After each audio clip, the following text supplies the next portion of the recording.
بسم الله الرحمن الرحیم. اللهم صل علی محمد وعلى آل محمد كما صليت على ابراهیم وعلى آل ابراهیم انك حمید مجید و بارک علی محمد وعلى آل محمد كما باركت على ابراهیم وعلى آل ابراهیم انك حمید مجید.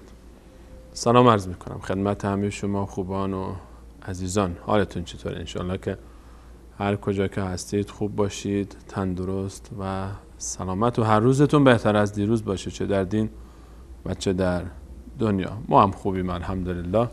دوستان کنترل هم خوبن، رفیق جانم خوبه. سلام میرسونه خدمتتون. محمد و عبدالله و فرید و احمد هم همینطور. احمد کمی دورتر مشغول فعلا، بقیه دوستان نزدیکترن. الله رو شاکریم از اینکه یک بار دیگر این فرصت نصیب شد تا در خدمت شما خوبان باشیم و عزیزان و مهربانان. الله رو باید همیشه شکر کرد به خاطر همه نعمتاش، به خاطر همون نعمتایی که ما چه قدرش رو میدونیم و چه نعمتایی که ما اونا رو قدر نمیدونیم. خیلی نعمت‌ها هستن که ما حقیقتا قدر اون رو نمیدونیم و وقتی که از دست میدیم تازه میفهمیم که چه نعمت بزرگی بود.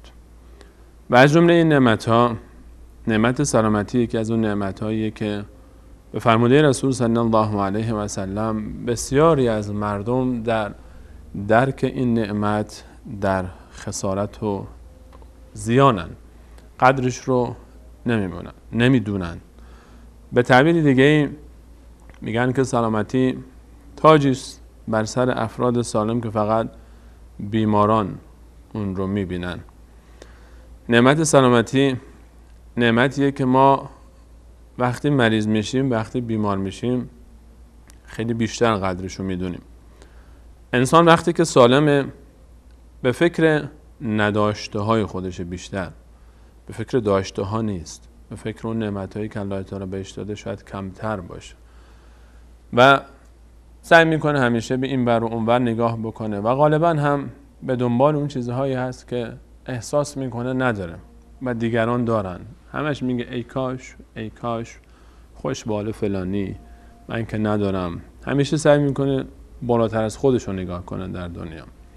اما یک وقتهایی هست در زندگی انسان، یک حالتهایی به انسان دست میده که اون موقع به جای اینکه به بالاتر نگاه کنه به اون داشته های دیروز خودش نگاه میکنه که امروز دیگه پیشش نیست و در اون حالت وقتی که انسان نگاه میکنه به اون چیزی که از دست داد و اون نعمتی که از پیشش رفت حسرت میخوره که کاش حداقل همون دوباره برگرده، کاش همون چیزایی رو که داشتم دوباره به هم برگرده. و مهمترینش موضوع سلامتی است. امروز میخوایم با شما عزیزان درددلی داشته باشیم در موضوع نعمت تندرستی، البته از یک بعد دیگه‌اش، از نقطه مقابلش یعنی بیماری. امروز میخوایم با شما عزیزان درباره بیماری صحبت بکنیم و این حالا آزمایش، ابتلا، این حالتی که برای من و شما و کمتر کسی بعید میدونم در زندگی از شما عزیزان و از جمع ما کسی بوده باشه که درک نکرده باشه این وضعیت رو و این حالت رو و مبتلا نشده باشه به بیماری، حالا به شکل‌های مختلفش، یعنی به هر شکلی بیماری حالا در ابعاد مختلفش دایره خیلی وسیعی داره. بیشتر مد نظر ما بیماری‌های جسمی است و اون چیزی که به جسم ما مرتبط میشه و همه ما با این موضوع گلاویز بودیم و دست و پنجه نرم کردیم. شاید عزیزانی همین الان هم با این موضوع درگیرن و از اطرافیان ما و از خود ما.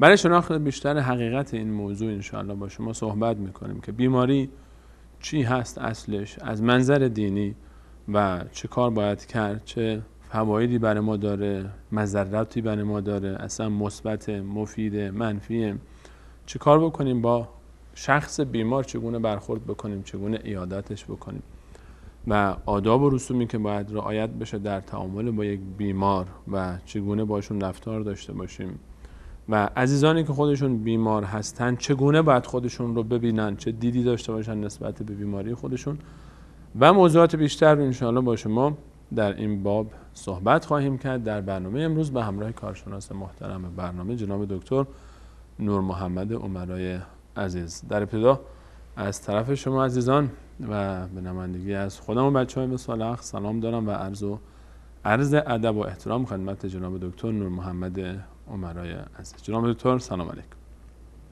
علیکم السلام و رحمت الله و برکاته.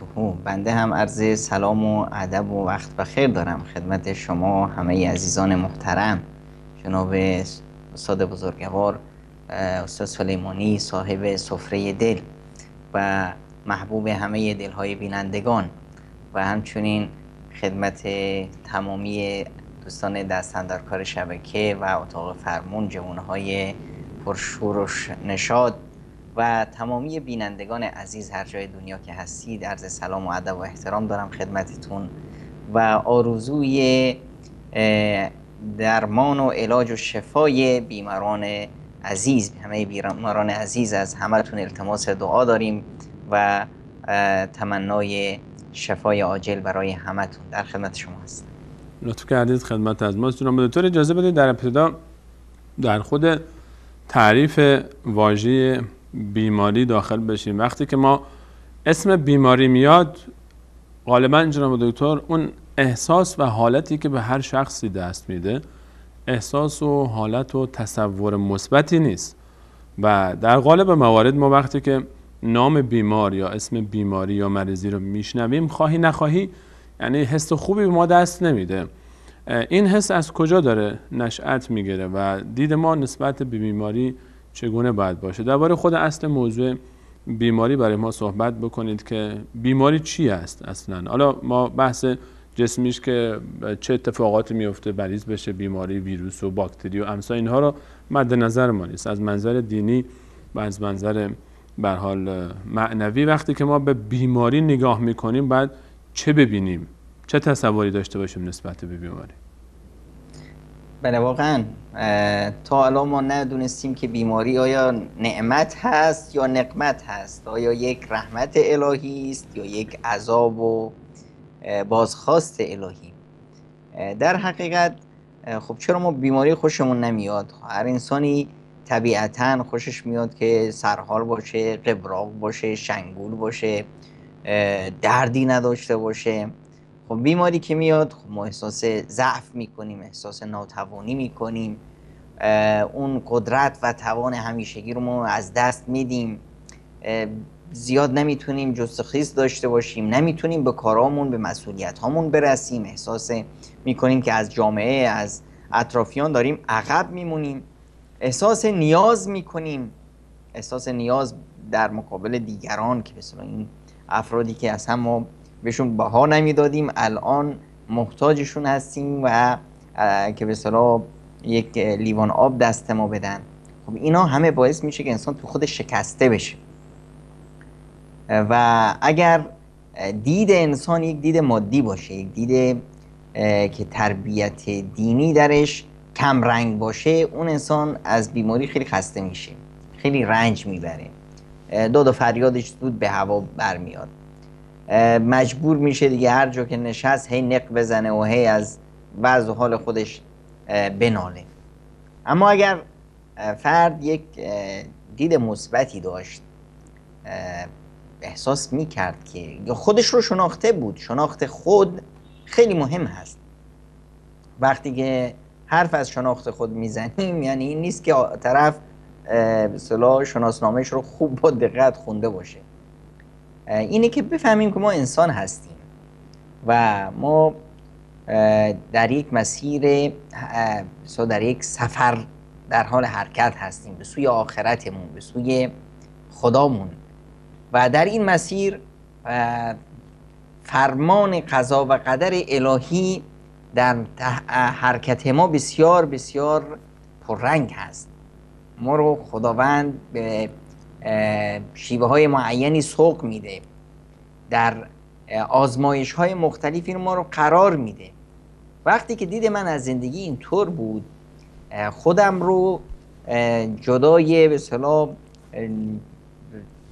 تار و پودم رو بافته به یک سیستم بزرگ جهانی احساس کردم، به بشریت بودنم، به خدام، به آخرتم، به این دنیا مزرعه آخرت بودن و در این مسیر حرکت من مستعرض آزمایش های مختلف الهی هستم، در من باید خیلی از مسائل رو ثابت کنم که من واقعا مؤمن درستی هستم، واقعا به خداوند ایمان درستی دارم، واقعا من انسان صبوری هستم. این مسائل رو باید ثابت کنم تا اجرش رو بگیرم. خداوند وقتی که به ما اجر صابرین رو میده و خداوند وقتی که یحب الصابرین میگه ما رو که صابران رو دوست داره، حالا من باید ثابت کنم که از جمله افرادی هستم که لیاقت این محبت رو دارم، از جمله افرادی هستم که در مشکلات خدا رو میبینم و در خوبی ها هم خدا رو میبینم. و در ثانی من در یک میدان آزمایش که هستم، در یک میدان تربیتی هم هستم. خب من در صحت و عافیت، در قدرت، احتمال داره که خیلی از بیماری ها به من سرایت کنه، بیماری های کبر، غرور، خودخواهی، خودبینی. اینها باعث میشه که خداوند به من رحم کنه. خدایی که منو دوست داره و برای من خوبی میخواد به من رحم میکنه، یک آزمایشی به من میده. این آزمایش مثل یک فیشکولی هست، یک به اصطلاح تنبیهی هست که آقا مواظب باش، علامت خطری هست. در یک مرحله بیماری من خیلی از ضعف‌های خودم رو میشناسم، خیلی نیازهای خودم رو میشناسم، خیلی از کمبودهای خودم رو هم احساس میکنم. وقتی که در یک مرحله بیماری من نتونستم درست صبر کنم، نتونستم اون حقیقت آزمایش الهی رو ببینم، اینجاست که برمیگردم و در آینده میتونم بهتر سیر کنم، در آینده میتونم خودم رو بیشتر اصلاح کنم.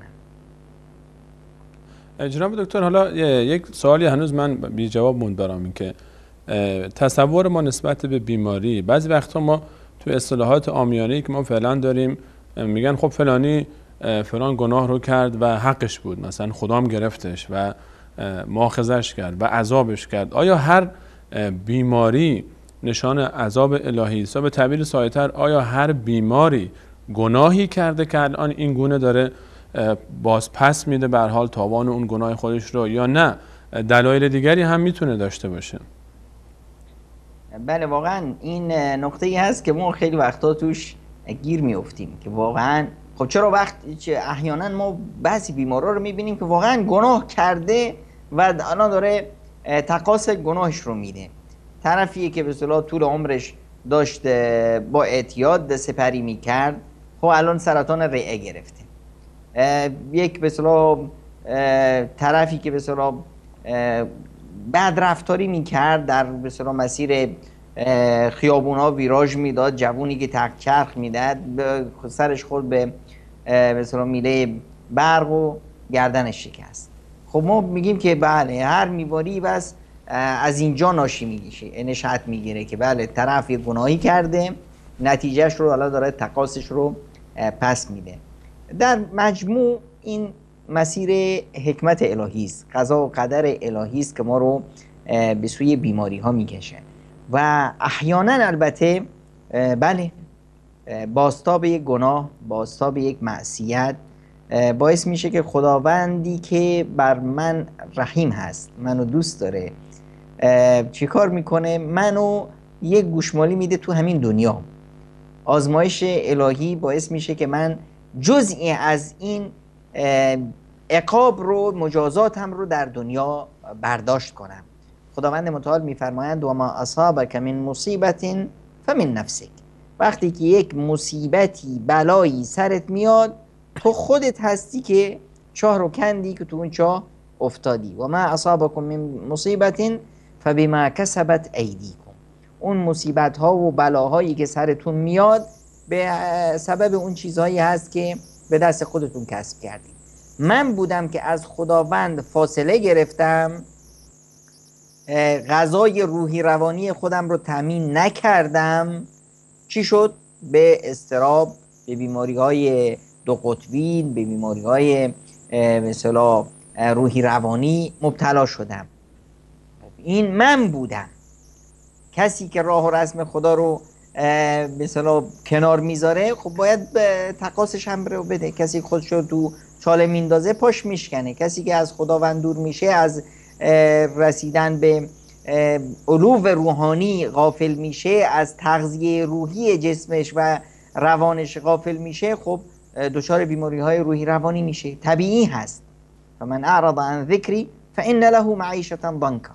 کسی که از یاد من غافل شد، خب طبیعتاً به اصطلاح زندگیش زندگی بدبختی و فلاکتی خواهد شد.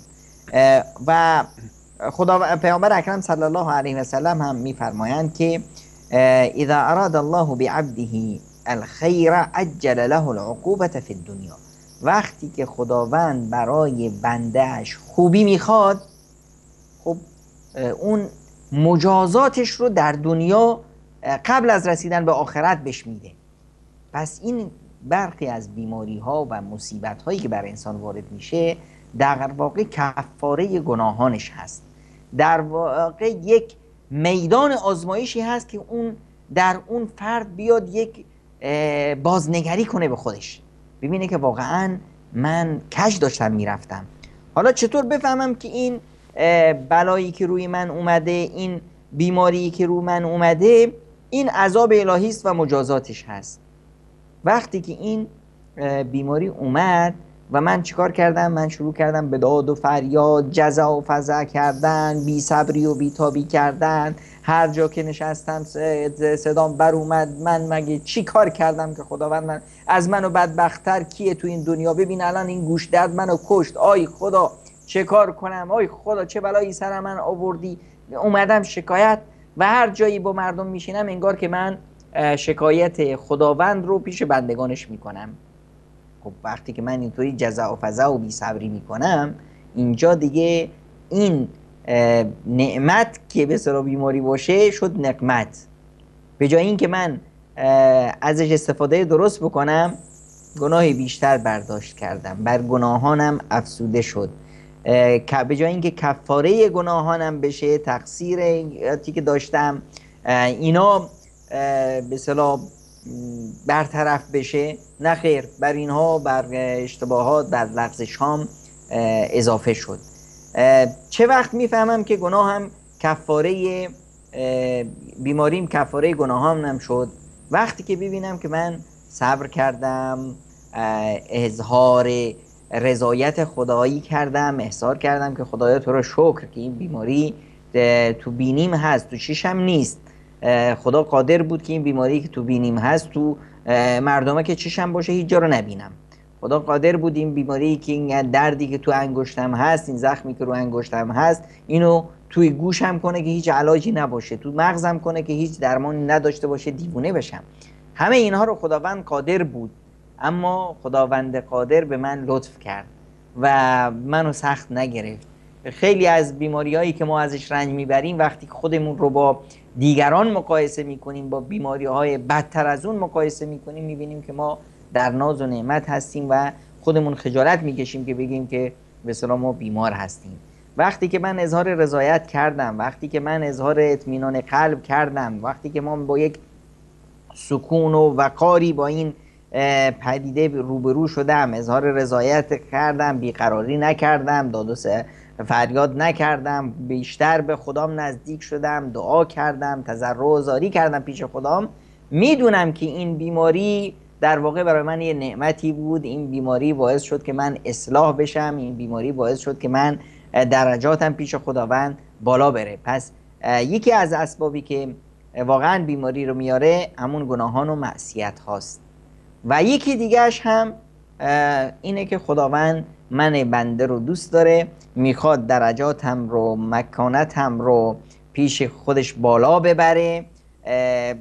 در حدیث زیبایی هست از پیامبر اکرم صلی الله علیه وسلم که میفرمایند خداوند متعال احیانا برای یک بنده یک جایگاه بسیار والایی رو در بهشت در نظر گرفت، اما این بنده سرکش با عبادتش، با تلاشش، با این به اونجا لیاقتش رو نداره، نمیتونه خودش رو، نتونسته خودش رو لایق این مکانت والایی که در بهشت داره به اونجا برسونه. اینجاست که خداوند متعال اون رو مورد آزمایش قرار میده. خداوند یک آزمایشی در جسمش، در مالش، در خیشاش، فرزندانش، یک به اصطلاح آزمایش خداوند براش میده، یک آزمایش مورد ابتلا و سختیش قرار میده.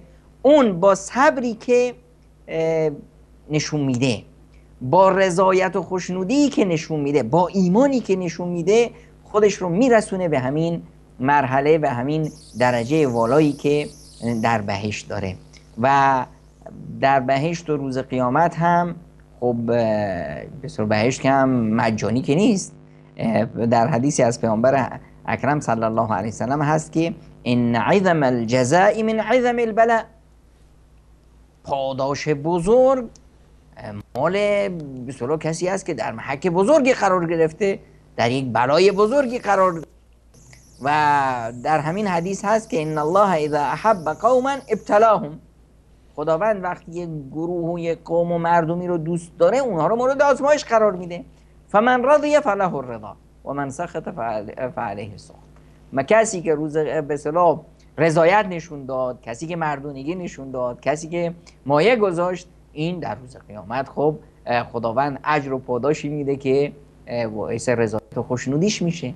اون کسی که نه، از این بلایی که از این آزمایشی که خداوند براش مهیا کرده بود مردود شد توش، اومد و به اصطلاح جزا و فضا به راه انداخت، اومد و نارضایتی به راه انداخت، این دیگه خب روز قیامت هم نباید به اصطلاح نباید انتظار داشته باشه که به اون اجر و پاداش برسه، اجر و پاداشی که ویژه مؤمنان هست.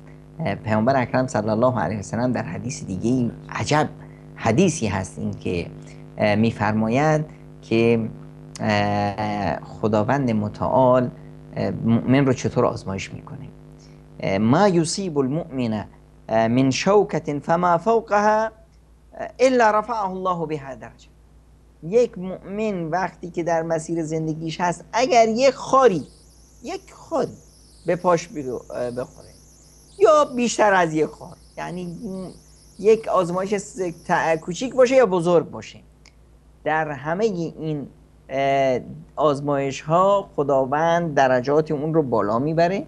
او حتی عنه به الخطیئه، یا اینی که از اون گناهانی که انجام داده، از اون سرکشی هایی که کرده، از اون نکته های منفی که داره، از اونها به اصطلاح پاک میشه و درجاتش پیش خداوند متعال بالا میره.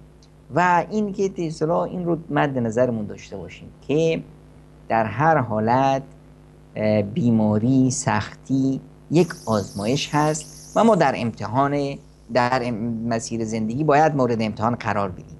خود خداوند متعال میفرماید ولنبلونکم بشیء من الخوف والجوع و نقص من الاموال والانفس والثمرات، ما شما رو مورد آزمایش قرار میدیم با چیزهایی از ترس و وحشت، از گرسنگی، از نقصی در اموالتون، ثروتتون رو از دست میدید، شکست اقتصادی میخورید، در نقصی در جانهاتون مریض میشید، افرادی از شما میمیرند، عزیزانی میمیرند، بچه‌های خردسال میمیرند، بزرگ و عزیز و قلب شما میمیره، و در کشاورزیاتون، زندگیتون، به هر حال در همه اینا مورد آزمایش شما رو قرار میدیم. و در نهایت این آیه یک فرمول بسیار زیبایی خداوند متعال قرار داده که این زبده حکایت هست. و بشر الصابرین، که مژده بده پیامبر من، ای قرآن من، مژده بده به کسایی که صبر پیشه میکنن. اینی که ما بیاییم بیماری رو یک بلا تلقی کنیم، بیماری رو یک نمیدونم کسی که بیمار شد بریم به اصطلاح بعد و گیراش بگیم که این بیماری به خاطر ذلت ها و به خاطر لغزش ها و به خاطر گناهانت بوده، خاک به سرت، تو اگر گناه نمی کردی همچنین بیمار نمی شدی. این برداشت بسیار بسیار نادرستی هست. برعکس بیماری یک فرصتی هست برای بنده تا در این فرصت هم خودش رو بشناسه، هم خداش رو بیشتر بشناسه و با خداش نزدیک و نزدیکتر بشه. آمین. جناب دکتر، از صحبت‌های شما میشه اینگونه برداشت کرد و همجوری که استناد کردید به حدیث رسول صلی الله علیه و سلم، به هر حال این دوره بیماری، این آزمایش که میاد و سپری میشه، خوشا به حال اون کسانی که تو میدان آزمایش، تو میدان مسابقه کم نمیارن و این رو فرصتی میدونن برای اینکه خودشون رو بیشتر به الله تعالی نزدیک بکنن. و یقینا برای انسان مسلمان و مؤمن بیماری یک نعمت است در هر حالت دیگه، یا به هر حال سبب کفاره گناهانش میشه یا اینکه سبب بالا رفتن درجاتش میشه. گرچه میدونم که این تعابیر الان، اینکه ما میگیم بیماری نعمت است برای انسان مسلمان، تحمل این تعبیر برای عزیزانی که در خود دوران بیماری هستن، یعنی وقتی که انسان خودش بیماره و اعصاب نداره و ناراحت و خستگی جسمی و روحی داره و این تعابیر کمی شاید براش کمی شنیدنش اونقدر گوارا نباشه و احساس بکنه که چه نعمتی که اینقدر دارم زجر میکشم. اما حقیقتا همینه، یعنی انسان وقتی که از این دوران میاد بیرون، اون موقع تازه میفهمه که چقدر به دردش میخورد این صفت و این وضعیت و حالت. جناب دکتر اجازه بدید یک مقداری درباره این بخشی از صحبتتون که اشاره کردید، ما حالا نباید بریم وقتی که کسی رو بیمار دیدیم باهاش این گونه برخورد بکنیم که حقت بود چقدر بهت گفتیم. درباره آداب عیادت بیمار مقداری صحبت بکنیم. الان شخص بیمار هست، من نوعی میخوام برم برای دیدنش و عیادتش، چه آدابی، چه به حال اخلاقی رو باید رعایت بکنم طبق فرمایشات دین مبین اسلام که وقتی میرم دیدن یک شخصی، عیادت یک شخصی برای ملاقاتش؟ بله، اولا اینی که رفتن به عیادت بیمار یک فضلی نیست که من به اصطلاح بیام این کار رو بکنم یا نکنم، برم یک منتی سر فلانی بذارم که من اومدم به اصطلاح به عیادتت. نه خیر، این یک وظیفه است و این یک حقی هست که هر مسلمون بر مسلمون دیگه داره. حق هر مسلمون بر مسلمون دیگه این حق هست. این دیگه یک منت نیست که من بیام با کسی منت بذارم که وقتی بیمار بودی اومدم. پیامبر اکرم صلی الله علیه وسلم 5 مورد رو بهشون اشاره کردن که اینا حق هست. حق به معنی چی؟ به معنی اینه که یک قرضی هست رو من، یک وامی هست که من باید پرداخت کنم. اگه پرداخت کردم، خب وظیفه‌ام رو انجام دادم و اجرم هم که پیش خدام دارم. اینم از به اصطلاح لطف و کرم الهی است و الا ادای وظیفه است. اگر انجام ندادم، کوتاهی کردم، بازخواست میشم، چرا که این حق یک انسان رو من ضایع کردم. از جمله این حق‌ها اینه که وقتی کسی به من سلام کرد مثلا جواب سلامش رو بدم، این حقش هست. اگر جواب ندادم این حق رو داره که از من مطالبه کنه، آقا من به سلام کردم، گوشات کجا بود نشنیدی؟ جواب سلامم کو؟ خب اگر وفات کرد این حق مسلمونه که من برم در جنازه شرکت کنم. اگر مثلا منو به مهمونیش دعوت کرد، ازدواجی داشت، گفت بفرمایید با من امروز برنامه ازدواج آقای سلیمانی است، شما بیاید به اصطلاح مشارکت کنید، این دیگه وظیفه من است که برم. اگر نمیتونم برم، حق آقای سلیمانی رو نمیتونم ادا کنم، اینجا باز وظیفه‌ام هست که ازش معذرت خواهی کنم که بنا به دلایلی من بیمار دارم، مواظبش هستم، یک موردی هست براش شرح میدم و از ایشون معذرت خواهی میکنم. اون وقت به اصطلاح اگر ایشون از حقشون به اصطلاح خب دیگه میگذرن. اگر کسی مثلا عطسه کرد، گفت الحمدلله شکر خدا رو به جا آورد، من وظیفه دارم بهش بگم که یرحمکم الله. و همینطور اگر بیمار شد، عیادت بیمار پس یک حقی هست و چون که خداوند کریم و منان هست، بخشاینده مهربان هست، الرحمن الرحیم هست، برای منی که دارم الان ادای یک حق و یک وظیفه انجام میدم، برای من چون که این وظیفه رو خودش گذاشته رو من انجامش میدم، به من جایزی هم میده، اجر و پاداشایی هم میده.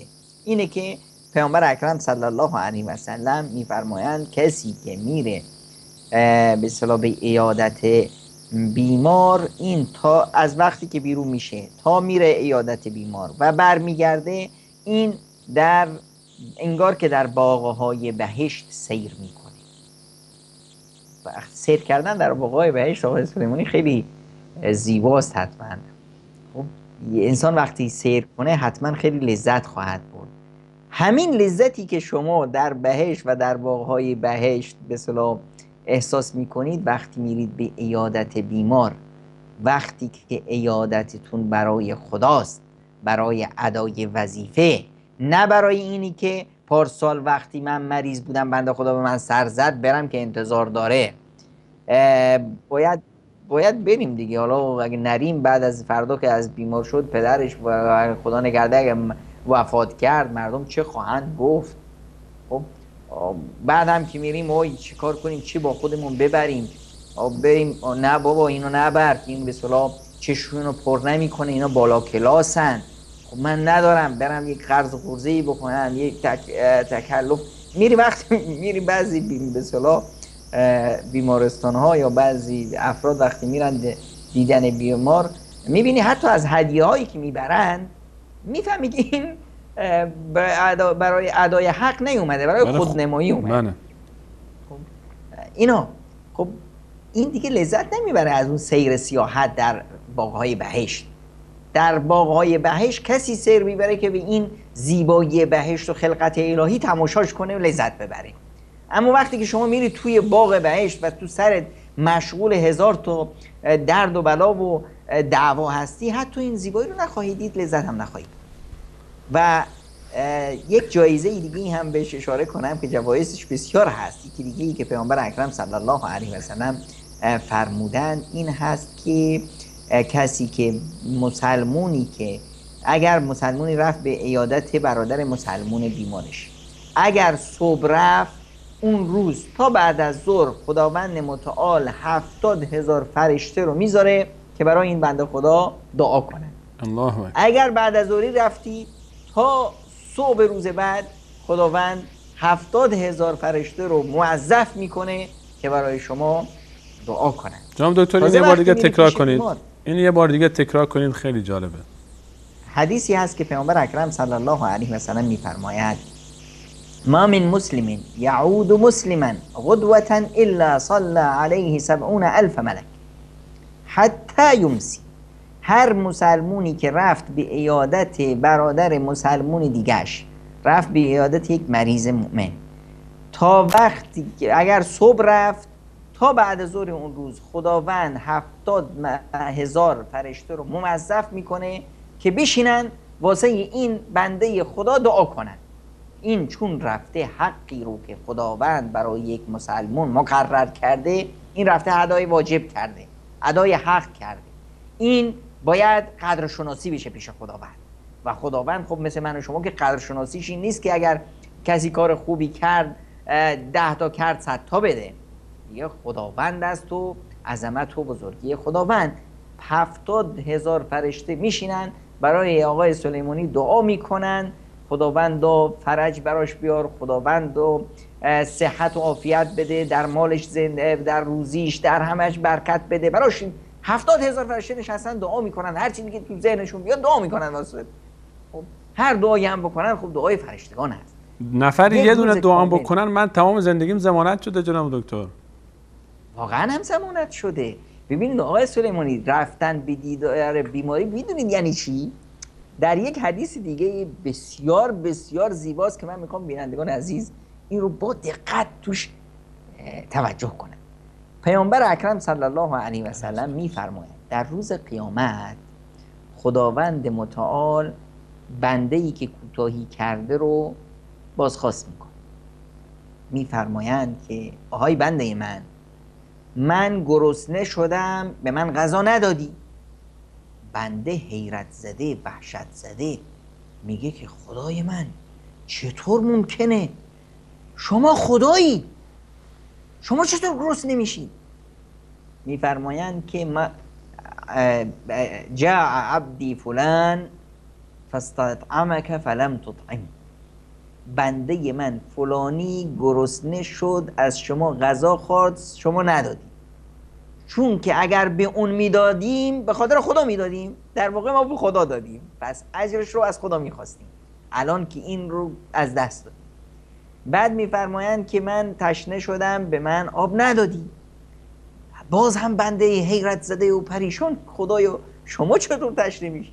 بعد میفرمایند که بله بنده من فلانی تشنه شد، آب ازت خواست بهش ندادی، اگر میدادی لوجدت ذلک عندی، اجر و پاداشش رو امروز پیش من میدیدی. بعد میفرمایند اینجاست که به اصطلاح من میخوام که با دقت بشید توجه کنید. میفرمایند که مرضت فلم تعدنی، من بیمار شدم به عیادت من نیومدی. بنده دیگه حیرت زده دهنش وا میمونه که خدایا شما که چطور بیمار میشید؟ میفرمایند که مرض عبدی فلان فلو عدته لوجدتنی عنده، بنده من فلانی مریض شد، اگر به عیادتش میرفتی منو اونجا میدیدی. اینجاست نفرمودن که اجر و پاداشش رو اینجا و صلاح بهت میدادم، این که مضمون هست، ضمانت شده است، اما منو اونجا در کنار اون میدیدی. وقتی که من بنده میرم پیش عیادت یک مریض، در واقع من در مجلسی میرم که در اونجا خدا هست. در اونجا وقتی که من ضعف بیماری رو میبینم، بزرگی و عظمت خدا رو میبینم. وقتی که میبینم این بیمار 5 روزی بیش چقدر وضعش خراب بود، امروز رو به بهبود و شفا رفته، قدرت خدای شافی رو میبینم. وقتی میرم ضعف اون رو میبینم، ضعف خودم یادم میفته، ایمانم قوت میگیره، جلا میگیره، زیبایی میگیره. اینجاست که من به خدام نزدیک و نزدیکتر میشم. همونطور که وقتی من میرم که اونجا لونده منو نزد اون میدیدی، در واقع من در خیلی خیلی نعمت بسیار بزرگی هستم که اگر هر گونه کوتاهی درش بکنم چه فرصتی رو از دست دادم. البته دیگه این باعث نشه که ما چون که بخوایم این اجر و پاداش خودمون رو به دست بیاریم بریم به صلاح بلای جان بیمار بشیم، بریم بالا سرش لنگر بندازیم. حالا جناب دکتر همین موضوعی که اشاره فرمودید رو یکم بیشتر باز کنیم اگر اجازه بدید. ما روی خب فضیلت‌ها، واقعا فضیلت‌هایی که شما اشاره فرمودید بسیار قابل تأمل و انسان آرزومنده که بره و این فضیلت رو کسب بکنه. من برم صبح تا ظهر سبب بشم که 70,000 فرشته الله تعالی، 70,000 ملک که معصوم هستن و هیچ گناهی انجام ندادن، که باز با اون زبانی که هیچ گناهی نکردن با همون زبان برای من دعا بکنن. خب این حالا شاید خیلی ها رو وسوسه بکنه که برن تو همین موضوع رفتن به سمت بیمار. الان ما توی جامعه خودمون حالا خیلی راحت تر صحبت کنیم. مثلا میخوایم بریم دیدن یک بیماری، اولین چیزی که به ذهن میرسه خب دست خالی نباید بریم، حتما باید یک کمپوت بگیریم، نمیدونم یا باید میوه بگیریم، حتما یه چیزی باید برداریم ببریم. حالا چه بیمارستان بخوایم بریم، بعضیا که دست گل میگیرن، دست گل‌های آنچنانی، و حالا توقع هم هست، یعنی اینکه نگه توقع نداشته باشه. بعضی وقتا طرف مقابل میگه فلانی اومد یه کمپوت هم با خودش نیاورد، حالا بماند که به نام بیمار است و به کام دیگران هست، حالا ما کاری نداریم، بیمار که کمپوت میده اون موقع رو تخت بیمارستان بهش، حالا یا شیرینی میبرن، حداقل چیز از این موارد باشه. نظرتون در همین باب از اینجا شروع بکنیم، دست خالی رفتن نسبت به سمت بیمار، نظرتون در این باب چیه؟ آیا مناسب هست یا نه حتما باید چیزی گرفت دیگه؟ حالا ما نیتمون که خیر هم که باشه، رضایت الله تعالی هم باشه، خب طرف بیمار یا اطرافیان بیمار نمیگن این دست خالی اومد. البته اینی که به اصطلاح مردم توقع دارن تنها از طرف نیست. حالا تو بیمارستان خب کسی که رفته به عیادت توقعی نداره، اما وقتی رفت خونه طرف باز توقعات داره که رفتیم عیادت بیمارشون، یه شیرینی هم به ما ندادن، یه چایی هم به ما ندادن. خب اونجا که هم میره میخواد که ازش پذیرایی هم بشه. خب پس مشکل از دو کمپوت طرف خوردن میره. بعضی برای خوردن میرن. خب اینی که ما هدیه ببریم، اینی که از آداب به اصطلاح بیماربینی هست، یک نوع هدیه دادن به بیمار و رسیدگی به خانواده بیمار. به هر حال این شخصی که مریض هست خب همش مخارج هست، به خصوص امروز که دیگه یه عدسه بزنی به اصطلاح فاکتور ببخشید پزشکا ببخشند دیگه، پزشکا باز جشن میگیرند که عطسه زد مشتری پیدا شد.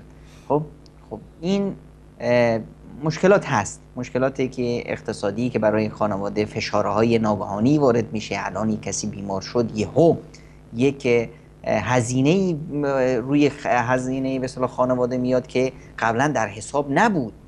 خب وقتی ما میخوایم هدیه ببریم، بله حسب توانمون هدف چی هست؟ پیامبر اکرم صلی الله علیه و سلم میفرمایند تحادوا تحاب، هدیه بدید محبت در بین شما بیشتر میشه. و بیمار در این لحظات بیماری نیاز به محبت داره، نیاز به این داره که ما بهش برسونیم که ما دوست داریم، ما به خاطر تو اومدیم، صحت و عافیتت خیلی برای ما مهم هست. الان که یک مقداری از ما گوشه گرفتی و دور شدی، ما جایت رو خالی دیدیم. خب این بهش دلداری میده. و وقتی هم هدیه با خودمون میبریم، این محبت رو میتونیم اظهار کنیم. البته این هدیه باشه بر حسب توانمون، بر حسب اینی که فقط بیمار هر چی واسش ببری بیانگر این هست که شما دوستش دارید. و چیزی هم میبریم به اصطلاح چیز مفید ببریم. بیمار خودش بیمار هست، شما میبرید براش به اصطلاح شیرینی و نمیدونم به اصطلاح کوکاکولا و نمیدونم مشروبات غازی و اینا که باز بدتر بشه. در بیشتر اصلا بیمارستان ها اصلا منع میکنن که نباید چیزی واسه بیمار بیاره، چون که بنده خدا اونجا زحمت میکشن و ما با چیزایی که میبریم و به خورد بیمار میدیم زحمت اون پزشکای به اصطلاح مخلص رو ضایع میکنیم. خب وقتی خونش هم رفتیم یه چیزی به این معنا، میوهی بردن، نمیدونم چیز مفیدی بردن، وضعمون بهتره، مبلغی پول توی یک پاکت گذاشتن، زیر سر بیمار گذاشتن، یه چوری که به اصطلاح یه مقداری از هزینه‌ای که به این خانواده وارد شده از اینو ما برداشت کنیم. این چیزا خوب هست، به خانواده بیمار رسیدن. اما وقتی میریم بیمار، حداقل خب بالا میخوایم که اجر بگیریم، میخوایم که به اصطلاح ابرو رو درست کنیم دیگه، نزنیم چشو کور نکنیم. سر وقت بریم، وقتای مناسب هست، وقتی که به اصطلاح برای بیمار مناسب هست. الان الحمدلله که تلفن هست، تلفن میکنیم به خانواده بیمار چه وقت مناسب هست، چون بیمار که هر وقتی نمیتونه و ما هم الان که فهمیدیم که چقدر اجر و پاداش داریم دیگه، الان ما هممون بسیج میشیم، هممون میخوایم بریم بیمار بینی. و خب رفتیم بیماری که به اصطلاح یک خانواده بزرگ داره، یه محله بزرگ داره، اگر هممون بریم خب پس وقتای مناسبی رو انتخاب کنیم. در هر وقتی که میریم چند نفری بریم، که من یه ساعت برم، شما بعد برید، بعد آقای انصاری بره، بعد من فرید بره، بعد احمد آقا بره. خب دیگه این بنده خدا باید 24 ساعت کشیک بده که بیمار به اصطلاح مردم میام عیادت هم. نه خیر، وقتای مشخصی رو انتخاب کنیم، از خانواده بیمار اجازه بگیریم چه وقت مناسب هست، در اون وقت بریم. در اون وقتی هم که میریم سعی کنیم حد اکثر افرادی که میتونیم با هم بریم تا به اصطلاح بیشترین اجر رو بیشترین افراد بگیرن و کمترین وقت و به اصطلاح زحمت برای بیمار باشه. وقتی هم که رفتیم بیمار دیگه اونجا لنگر نندازیم، عجله کنیم و زیاد تأخیر نکنیم اونجا، نه به اصطلاح باعث زحمتش نشیم. بعد در روزای اول بیماری که بیماری شروع شده، طرف به اصطلاح دست پاچه است، وضعش خراب هست، اصلا در حدیثی هست که پیامبر اکرم صلی الله علیه و سلم 3 روز اول بیماری رو به اصطلاح نمی رفتن عیادت بیمار، بعد از 3 روز می رفتن. وقتی که این مقداری به اصطلاح بیمار هم وضعش بهتر شد یا حداقل مسئله درمان خانواده مقداری استقرار پیدا کردن. و دعا کنیم وقتی میریم به اصطلاح پیش بیمار، بالای سرش بشینیم دعا کنیم. از جمله دعاهایی که پیامبر اکرم صلی الله علیه و سلم به ما آموختن، مثلا بگیم اسأل الله العظیم رب العرش العظیم ان یشفیک، از خداوند بزرگ میخواهم، خداوندی که پروردگار عرش بزرگ هست که تو رو شفا بده، این خداوند قدرتمند، خداوند شافی، تو رو شفا بده. 7 بار این دعا رو بکنیم. دعای دیگه که به اصطلاح پیامبر اکرم صلی الله علیه و سلم به ما یاد دادن، هر دعایی بلد نیستیم دعا بکنیم براش، دعا به همون زبان خودمون. از خدا میخوام که ان شاء الله عافیت باشه، انشالله کفاره گناهان باشه، انشالله رفع درجات باشه، پیش خداوند عزیز هستی.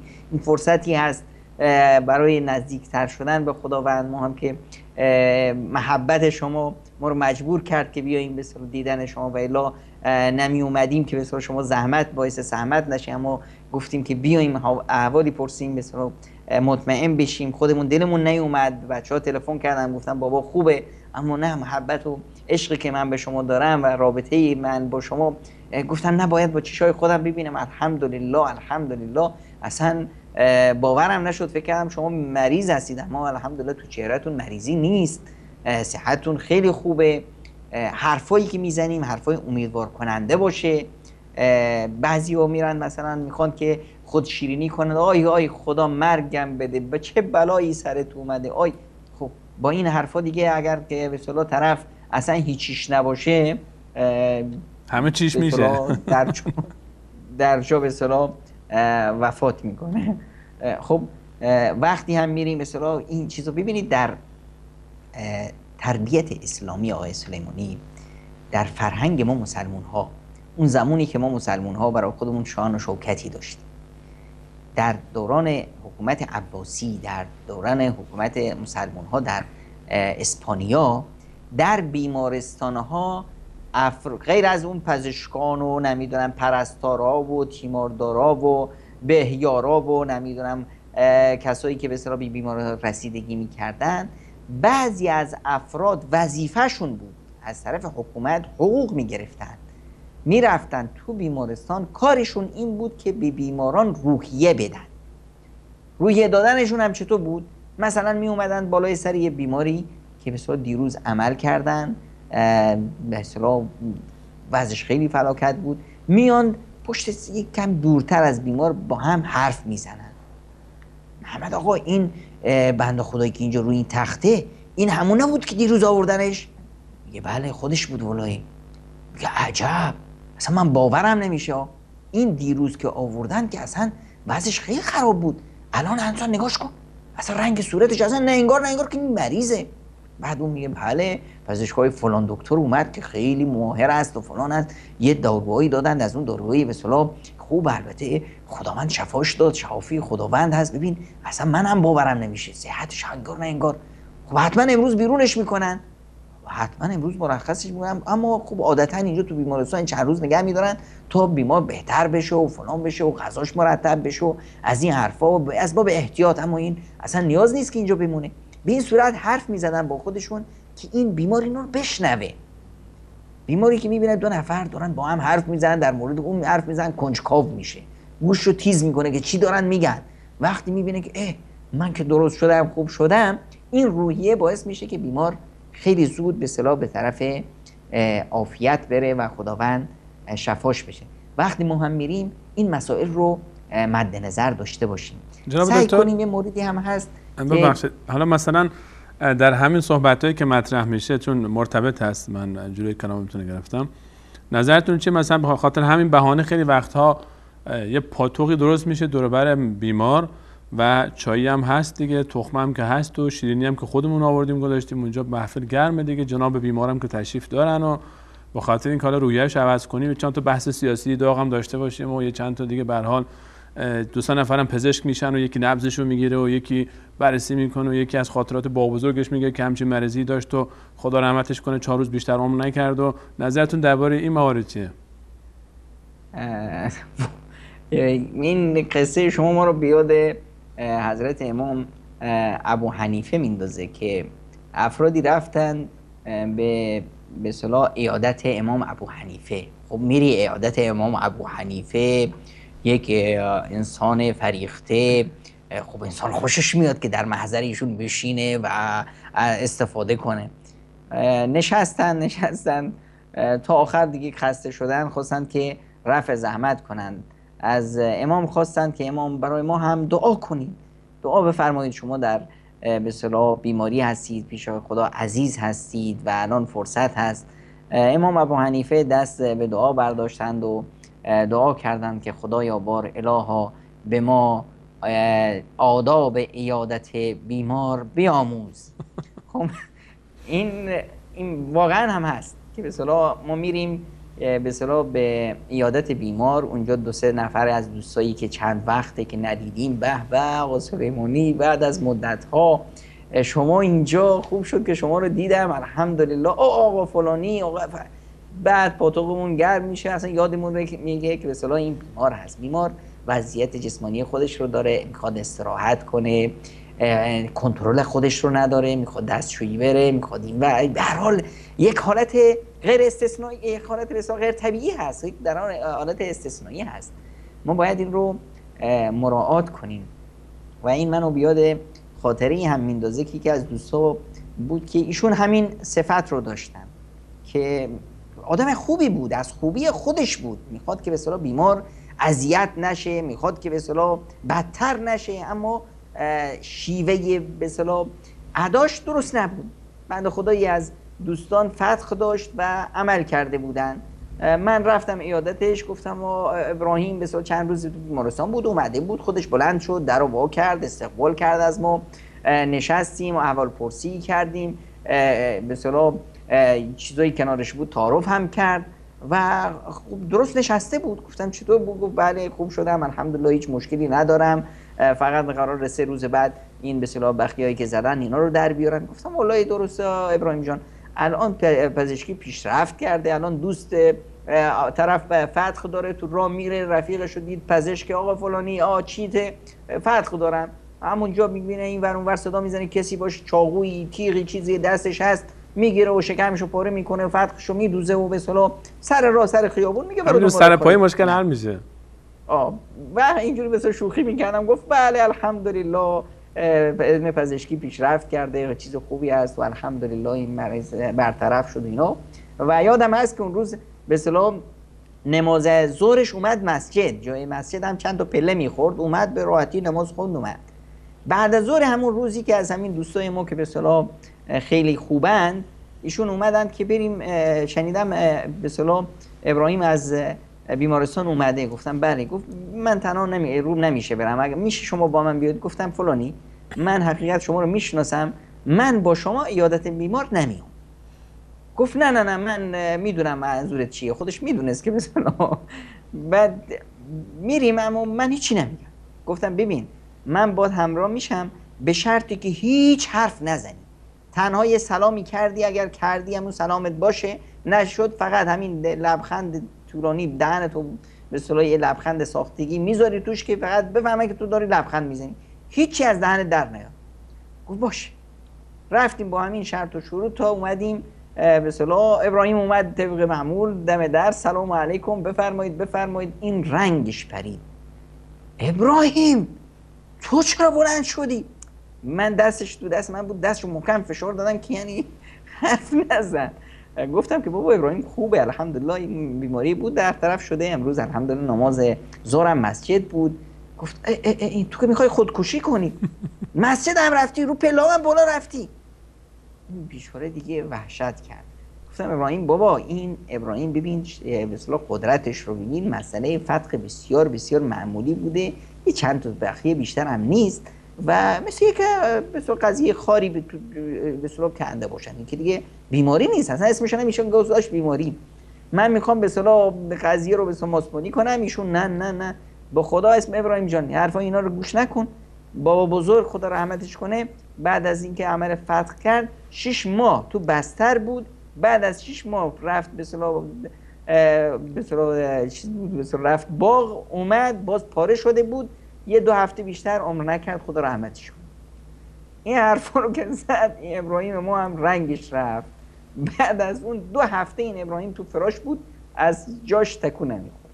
خب ما وقتی میخوایم به اصطلاح به عیادت بیمار بریم میخوایم از یک فرصت استفاده کنیم واسه خودمون و همچنین واسه بیمارمون و همچنین واسه دلداری برای خانواده بیمار احساس کنن، خود بیمار احساس کنه که جامعه منو دوست داره، در این ملت خیر هست، خوبی هست، منو فراموش نکردن، مردم منو دوست دارن.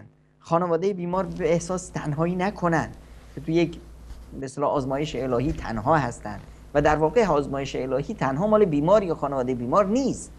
یک مشکلی، یک مسئله‌ای که در جامعه انسانی به وجود میاد، این همه جامعه بشری در اون مشکل در آزمایش هستن. وقتی که کسی بیمار میشه، من دوست، من همسایه، من خیش، من مثلا دور، حتی آشنا، همکار، همه ما تو این آزمایش هستیم. چه کار کردیم براش؟ بهش رسیدیم، عیادتش کردیم، احوال پرسیش کردیم.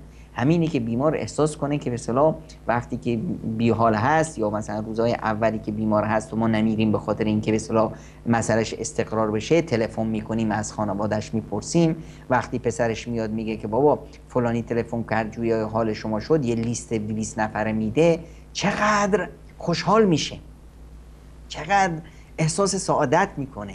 یکی از دوستان همین روزا مثلا بیمار بود، بنده رفته بودم عیادتش، عکسی ازش گذاشتم توی واتساپ، فلانی الحمدلله از بیمارستان اومده بیرون. خیلی از دوستا از این سو و اون سوی دنیا براش سلام و به اصطلاح دعای شفا کرده بودن. رفتم بار دیگه پیشش، همه این سلاما و اینا رو براش خوندم که آقای فلانی اینطور نوشته، آقای سلیمانی اینطور نوشته، آقای انصاری اینطور نوشته، آقای فلانی اینطور نوشته. چقدر خوشحال شد که مثلا همه به فکر من هستن، منو فراموش نکردن و برای من ارزش قائلن. اینا همه به اصطلاح به بیمار روحیه میده. و بعضی از دوستا که مثلا پیام صوتی فرستادن که من رفته بودم کلاس، به همه دانش آموزان گفتم که برای فلانی دعا کنن. این رو وقتی بیمار میشنوه چقدر قوت قلب میبینه. وقتی ازش پرسیدم که مثلا چطور، گفت الحمدلله فضل خداست و دعای دوستان. خب احساس میکنه که دوستان براش دعا میکنن، خود خانواده بیمار، خود خیشای بیمار. اینا همه به اصطلاح باعث میشه که روند بهبودی بیمار سرعت پیدا بکنه، خود ما تزکیه بشیم.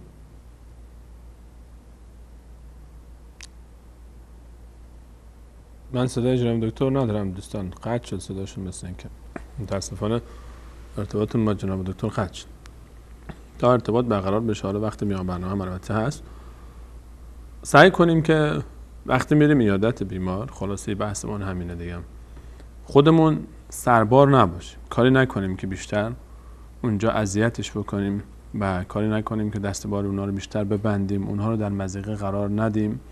به هر حال بیماری که هست یک شرایط خاص خودش رو داره و ساعت‌های به هر حال استراحتش یقینا بیشتر هست. شاید دوست نداشته باشه مثلا بدون هماهنگی ما سرزده بریم سراغش و وضعیت جسمیش، وضعیت ظاهریش به نحوی نباشه که ما در اون حالت دوست نداره ما ببینیمش، اصلا بدون هماهنگی سرزده نریم و هدف ما یک ملاقات فقط در حد چند دقیقه‌ای باشه. با توجه به شناختی که از وضعیتش داریم سعی بکنیم بهش روحیه بدیم و تقویتش بکنیم، سعی بکنیم که پیش خودمون متخصص نشیم، پزشک نشیم، خودمون دیگه متخصص علوم مختلف نشیم و اگر خاطرات تلخی داشته، به هر حال بیماری جریان جراحی بوده، عملیاتی انجام داده و یا بعضی بیماری ها به شکلی هست که دوست نداره دربارش صحبت بکنه، ما دیگه زیاد نریم سینجینش بکنیم که چطور بود بیماری، چرا اینجوری بود، چی شد، از کجا شروع شد، یا احیانا حتی بعضی وقتا خدای نکرده ملامت نکنیم. خب طبیعتا اتفاقاتی بعضی وقتا میفته که انسان شاید نقش هم داشته باشه، خودش مقصر بوده، کوتاهی انجام داده، حالا شده دیگه، به هر حال هر چی بوده گذشته.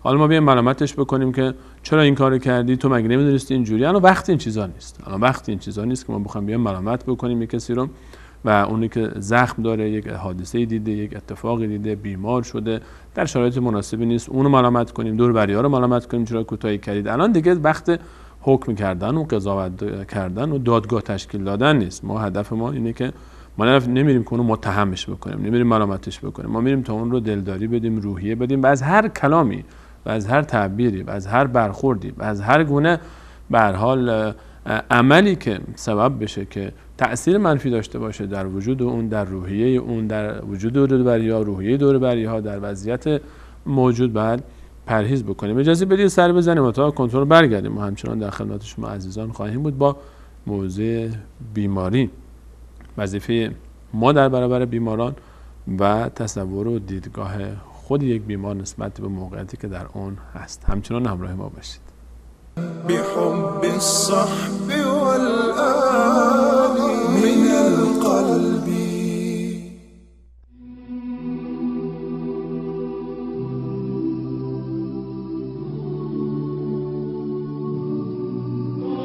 در چه زمینه های انسان باید صبوری بکند، کجا نیاز داره، این دیگه استثناء نداره. ما در همه لحظات زندگیمون نیاز به صبر داریم. اینه که پیغمبر فرمودن علیه السلام انسان مؤمن البته بعد از ایمان و اسلامش، انسان مؤمن هیچ بخششی و هیچ نعمتی از جانب الله جل شأنه بهتر و برتر و عظیمتر از صبر به او داده نشده. کسی که خداوند بهش صبر و تحمل داده، منت و نعمت عظیمی خداوند بهش بخشیده و ارزانی داشته. چون در همه مراحل زندگیمون، برای کارمون، برای بارمون، برای زندگیمون، برای کوچکترین قضیه و گامی که برداریم نیاز به صبر داریم.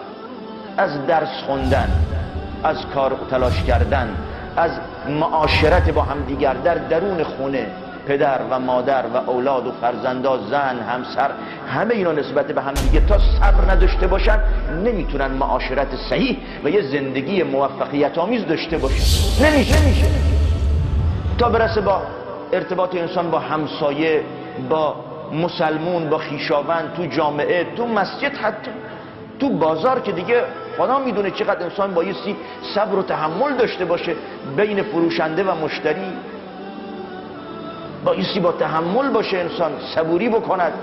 حتی تو میدان ورزش، تو گردشگاه و تفریحگاه، به مسافرت رفتنت، در همه ابعاد زندگی دنیوی ما نیاز به صبر داریم. شب و روز چیزی نیست که دیگه بگیم یه وقتی گهگاهی، نخیر. در مسائل دینی که دیگه مشخصه، در مسائل دینی، در مسائل عبادی، عبادت کردن، فکر نکنید که مسئله ساده است. تا انسان تحمل نداشته باشه نمیتونه بندگی خدا بکنه. ببینید پروردگار به رسولش علیه السلام میفرمایند فاعبده واصطبر لعبادته. به پیغمبر امر میکنه علیه السلام فاعبده، خدا رو بندگی بکن، رب السماوات والارض فاعبده واصطبر لعبادته. پروردگار زمین و آسمان هاست الله جل شأنه، وی رو بندگی و عبادت بکن واصطبر لعبادته، و در برابر عبادت و بندگی که میکنید صبوری بکن. تا صبر نداشته باشید عبادت هم نمیتونید بکنید. و خیلی جالبه که پروردگار در این گونه موارد استبر رو بیان میکند. در جای دیگه وقتی امر به نماز میکنه، نماز یه بخش عظیمی از عبادت است. و امر اهلک بالصلاة واصطبر علیها. بازم امر به پیغمبر علیه السلام، خانواده ات رو امر بکن به برگزاری نماز، که خود و اهلت نمازگزار باشن. واصطبر علیها. این نماز خوندنم همینطوری نیست، هر کی نمیتونه بخونه. واصطبر علیها، و بر نماز خوندن و بر پاداشتن نماز صبوری بکن. تا آدم حوصله نداشته باشه نمیتونه 5 وقت نماز بخونه.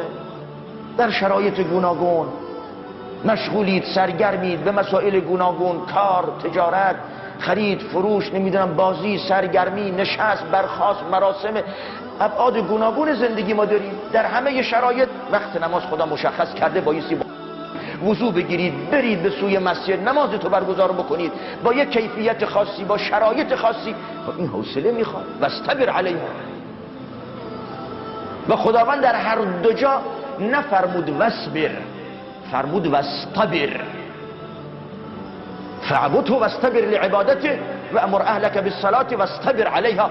استبر و نه اصبر. حالا چرا؟ میدونید فرق بین اصبر چیه و استبر چیه؟ هر دو امر است، فرمان از جانب الله، امر به صبوری کردن، شکیبایی و تحمل، اما نه با لفظ اصبر یعنی صبر بکن، با لفظ استبر. استبر اونایی که خوندن از قواعد و دستور زبان عربی میدانن درش تکلف است، درش مشقت است. اصبر یعنی کسی که صبر و حوصله داره صبر میکنه. استبر در حالی که هم بی حوصله اید، چندان تحمل ندارید، اما خودت رو بزن به صبوری تا میتوانید پایداری و مقاومت بکن. استبر، دنبال باش به هر نحوی شده. لذا پیغمبر میفرمایند علیه الصلاه و السلام و من یتصبر یصبره الله، کسی که به هر نحوی تلاش بکند، مقاومت بکند، خودش رو بزند به صبوری و شکیبایی در حالی که دلش نمیخواد، در حالی که در درونش خشمگین است، در حالی که میخواد از کوره بیرون برود اما خیشتن رو کنترل میکند، رفته رفته با این ممارست و با این تمرین و این خیشتنداری خداوند وی رو صبور میکند.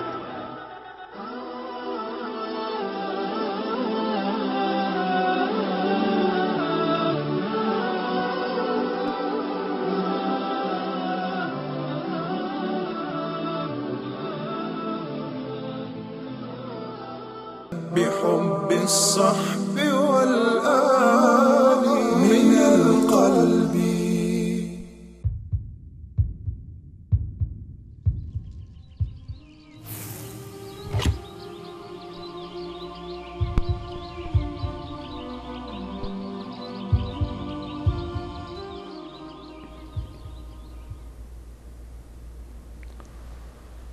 با عرض سلام مجدد خدمت همه شما خوبان و عزیزان، همچنان با شما هستیم با ادامه موضوع بیماری.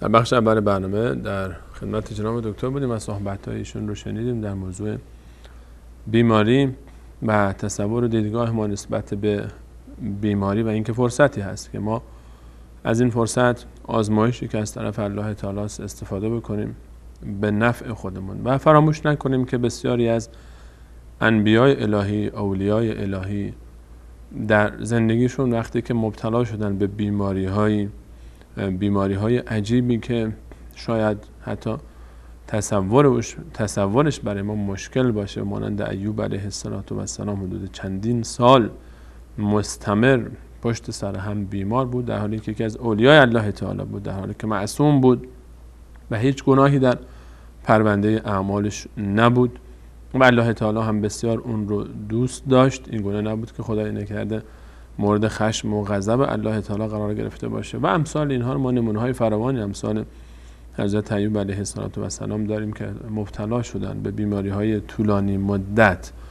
احیانا اطرافیان ما، دور بری‌های ما در جامعه ما کسانی هستند که بیماری‌هایی دارن که شاید مدت زمان این بیماری طولانی تر از اون زمانهایی هست که ما شاید با یک بیماری سرماخوردگی یا مثلا یک بیماری گذره چند روزه یا یک زخم و جراحت باش درگیر هستیم و طبیعتا این عده از افراد شرایط بیماریشون و خانواده اونها و موقعیتی که در اون هستن متفاوت هست. جناب دکتر، من دوست دارم که در باب این موضوع هم صحبتی داشته باشیم. عزیزانی که بیماری هایی دارن که حالا این بیماری های حادتری هست، احیانا شاید بعضی ها رو بتونیم مثلا طبق تعبیری که استفاده میشه و متداول هست بیماری های لاعلاج یا امثالش بیماری هایی که ذکر میشه. درباره بیماری های خاص به صورت عموم که حادتر هست شرایطشون،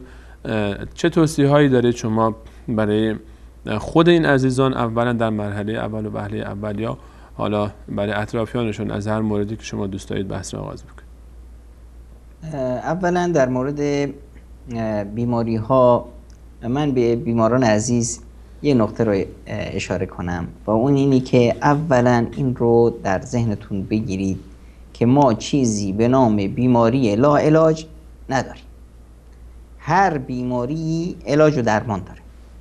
پیامبر اکرم صلی الله علیه وسلم میفرمایند ما انزل الله داء الا وانزل له دواء.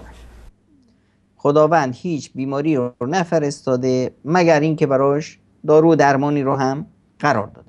حالا این دارو و درمان رو ما بهش نمیرسیم، ما نمیتونیم درکش کنیم، این یه مسئله دیگه است. و یک دارویی هست که این دارو برای همه بیمارا به اصطلاح مجرب هست و پیشنهاد نبوی هست. پیامبر اکرم صلی الله علیه وسلم میفرمایند داو مرضاکم بالصدقه. بیماراتون رو با صدقه مداوا کنید. وقتی شما صدقه میدید به یک انسان به اصطلاح نادار و ناتوانی و این یک گرهی از زندگیش گشایش پیدا میکنه، دست به دعا میبره، برای شما دعا میکنه، این دعاست که دیگه پرده آسمون رو میدره و برای شما مثلا علاج و شفا رو از جانب خداوند متعال به ارمغان میاره. پس هیچ وقت نباید ناامید بود و همیشه هم در مسیر درمان نه به پزشک نگاه کرد نه به دارو، به شافی واقعی که خداوند متعال هست. هیچ وقت خودمون رو به بهشت به اصطلاح پزشک گره ندیم و نه به دارو، پزشک، اینا یک به اصطلاح وسایلی هستند که خداوند متعال سببایی برای رسیدن به بهانه‌ای برای اینی که به اصطلاح اون علاج و درمان از جانب خداوند متعال و اون شفا از جانب خداوند متعال به ما برسه. و در قصه های به اصطلاح قدیم بنی اسرائیل میارند که حضرت موسی علیه السلام بیمار شد، رفت پیش پزشک هم چیزی بهش دادن، دارویی اومد استفاده کرد، نیمه از این دارو رو استفاده کرده بود، خوب شد، بقیه رو گذاشت کنار. بعد از مدتی باز همون بیماری براش اومد، باز گفت خب دیگه نیازی نیست که من پیش پزشک برم، میرم همین دارو رو استفاده میکنم. رفت دارو رو استفاده کرد، هیچ فایده براش نداشت. باز رفت پیش همون پزشک همون دارو رو بهش داد و استفاده کرد، خداوند شفا داد. بعد حضرت موسی خطاب به پروردگار فرمودند که یا رب، من که همین دارو رو استفاده کردم. خداوند بهشون پیام دادن که اگر قرار بوده شما دارو رو استفاده کنید، پس این پزشک چرا اونجا نشسته، از کجا بخوره؟ خب همه داروها هم روشون نوشته از مال کدوم بیماری هست، شما هر دارو رو ببینید داروخونه برید دارو رو تهیه کنید. اما نه، تو داروخونه هم میگن بدون به اصطلاح نسخه پزشک نمیدیم تا پزشک بیکار نمونه، رزق روزی اون هم بیاد. خداوند همه رو رزق روزی میده، خداوند همه رو شفا میده، شافی خود خداست. این مسائل رو باید بیماران عزیز مد نظر داشته باشند. پس هیچ به اصطلاح بیماری لاعلاج ما نداریم. حتی ببینید حضرت ابراهیم علیه السلام تا آخرین لحظات عمرشون نمیگن که من به اصطلاح ناامید نمیشند از این که به اصطلاح خداوند بهشون بچه‌ای بده و از خداوند دعا میکنند و بچه میخواند، نه انبیای الهی زکریا علیه السلام. و همینطور ما میبینیم که این روحیه امید به خداوند، از خداوند خواستن و خداوند هم وقتی بیده دیگه دروازه خداوند و رحمت الهی بی منتهاست، طلب کن و خداوند بهت میده اون چیزی که برات خوب هست. بعد این چنین بیمارا، حالا در محیط ما اگر خدای نکرده کسی بیماری هست و بیماری بسیار مزمنی داره و سختی داره، حالا ما چطور باش برخورد بکنیم؟ این بیمار به هر حال دلشکسته است و از بس شنیده که این بیماری لاعلاج هست، درمون نداره، بعد از مدت، یعنی الان این از دنیا تقریبا ناامید شده. ما باید بریم به این امید بدیم، امید دادن به دنیا و به اصطلاح در این حال امید دادن به رحمت الهی. این رو در یک جوی از ایمانی سیر کنیم. ببینید این از جانب دنیا خودش ناامید شده، ما باید در قالب دنیا امید بهش بدیم و این امید هم امکان نداره مگر اینی که رفع به اصطلاح مستوای ایمانیش رو، درجه ایمانیش رو بالا ببریم. خب و یادآوریش کنیم به قدرت‌های خداوند، یادآوریش بکنیم به این که خداوند شفا دست خداوند هست و بدتر از این بیماران رو خداوند شفا داده. خب وقتی هم باش حرف میزنیم شیوه حرف زدنمون شیوه امیدوار کننده باشه. حالا ما خودمون داریم میبینیم این وضعش بسیار خطرناک هست، شاید هم پزشکا گفتن که به اصطلاح علاج نداره، زیاد بمونه 6 ماه هست، فلان هست. نه خیر، ما بیایم به اصطلاح دیگه نمیایم بگیم که چه احساس داری ها، خیلی بدتری از دیروز، دردت حتما بیشتر شده ها. خب روز به روز اینجوریه دیگه، تو این چند روزی که هستی آدم دیگه باید تحمل کنه، حالا که 6 روز که بیشتر نیست، تحمل کن. خب به این صورت دیگه ما میایم اصلا بیماری رو 10 برابرش میکنیم، روحیش رو خورد میکنیم، هیچ چیزی واسش نمیذاریم. اما وقتی ما میایم از چیزایی حرف میزنیم که بیمار رو امیدوار میکنه، چیزایی که اصلا بلد نیستیم امیدوارش کنیم، حداقل از حرفایی بزنیم که خوشحال میشه، چیزایی بگیم که اون به اصطلاح میدونیم که ازش به اصطلاح خوشحال میشه. تجربه های دیگران رو براش نیاریم که تجربه های به اصطلاح فلانی خدا رحمتش کنه 7 ماه تونست تحمل بکنه. و بعد از 7 ماه رفت. انشالله که شما دیگه 10 ماهشو برید دیگه، انشالله شما از اون خیلی قوی ترید. خب به این صورت که نمیشه به اصطلاح با بیمار حرف زد. و اینی که برای بیمار همونطور که شما اشاره فرمودید دکتر نشیم. خب بیایم به اصطلاح در مورد همین بیماری خودت یه مقاله خونده بودم تو روزنامه، نوشته بود که نمیدونم فلان و فلان، و بیایم دیگه یک کارشناس بشیم و یک حرفایی بزنیم که انگار دیگه ما از همه تار و پود این مسائل به اصطلاح مطلع هستیم. راستی چند جلسه شیمی درمانی کردی؟ فقط 3 جلسه؟ نه باید 7 تاشو بری دیگه. خب فیزیوتراپی چی؟ آزمایش چی دادی؟ فلان دادی؟ از این ور از اون ور میپرسیم. خب بعضی از این آزمایش‌ها اصلا نیاز نبود، پزشکان نخواستن. نه اینو باید میدادید. چرا الان بیمار شک میکنه توی اطرافیانش، بچه‌هاش مثل این که زیاد به فکرش نیستن، ولی باید این بیمار چی؟ اصلا این پزشکان نمیفهمن. یا میبینیم وقتی به افرادی میان تو بیمارستان، بابا شما بیمارستان بهتر از این ندیدید؟ میرفتید بیمارستان رازی، این دیگه چیه که شما آوردید؟ این که دیگه. یا همین که تو بیمارستان میاد به چه بوی همین بیمارستان آدم خفه میکنه، اینجا خیلی کثیفه. اصلا بسی که من تو رو می اومدم این پرستارا اینا رو دیدم اصلا دستاشون کثیف بود، اصلا به نظافت اهمیت نمیدن، فلان نمیدن. وقتی من بیمارستان رو جلوی بیمار خورد میکنم، وقتی پزشکان رو به زیر سوال میبرم، در واقع من این شیوه درمانی که در پیش رفته این رو همه رو زیر سوال میبرم. بیمار هم ضعیف هست، هر چیز رو زود باور میکنه و این مشکل متاسفانه هست که ما وقتی که میریم پیش بیمار هممون دکتر میشیم و میپرسیم از چیزایی که نباید بپرسیم، حرفایی میزنیم که نباید بزنیم. خب این بیمار زیر دست 10 تا 15 تا دکتر پرستار هست، کوچیک و بزرگش رو زیر نظر دارن. الان همه این 10 تا 15 تا این تیم پزشکی، این پزشکایی که اینجا کارشون هست، تجربه اینها، همه اینها پیش ما بی ارزش هست. یک مقاله 4 ماه پیش در موردی مشابه به این من خونده بودم، این میشه به اصطلاح مصدر معلومات و من میام به اصطلاح حرف میزنم. یا وقتی بیمار رو میبینم به اصطلاح با تغییر تحولاتی که در شکلش به وجود میاد، موهاش ریخته فلان، ماشاءالله زیباییت کجا رفت، آی های های ماشاءالله ببین خدا رحم کنه، یعنی خیلی لاغر به نظر میری، خیلی وزن کم کردی، حتما روزانه 5 کیلو کم میکنی. و یا اگر به اصطلاح چیز به اصطلاح کم جون گرفته بود، ای چقدر ورم کردی خدا مرگم بده، تو اینجوری که بری تو هفته میترکی. و به اصطلاح با حرفامون طوری به اصطلاح باشه رفتار میکنیم که دیگه خودش میشکنیمش. یا اگر خودش مثلا سبب بیماری شده بود بنا به دلایلی، به اعتیاد معینی، به کاری، این وقتی که اومد دکتر ازش پرسید که آقا سیگار میکشی؟ گفت بله. خب حالا به اصطلاح فهمید که این سرطان ریه که داره از سیگار هست.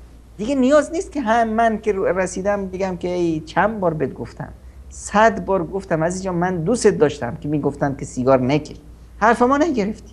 هر کسی بیاد همین حرف رو تکرار کنه، همین به اصطلاح سرزنشش کنه و اون یا همون به اصطلاح موردی که شما اشاره کردید وقتی میریم لنگر بندازیم و حرفایی بزنیم که دیگه بیمار درسته که آدمی بود که تا دیروز در مباحث سیاسی به اصطلاح حرفی داشت برای گفتن، اما امروز دیگه اون نیست، امروز بیمار هست دیگه. نه به اصطلاح شروع کنیم از قتل‌های سنجیره‌ای بگیم و دیگه از جنایت‌های نظام در کهریزک بگیم و نمیدونم از فجایعی که در عراق و سوریه و لبنان و نمیدونم یمن به بار آورده و فلان و از این حرفا.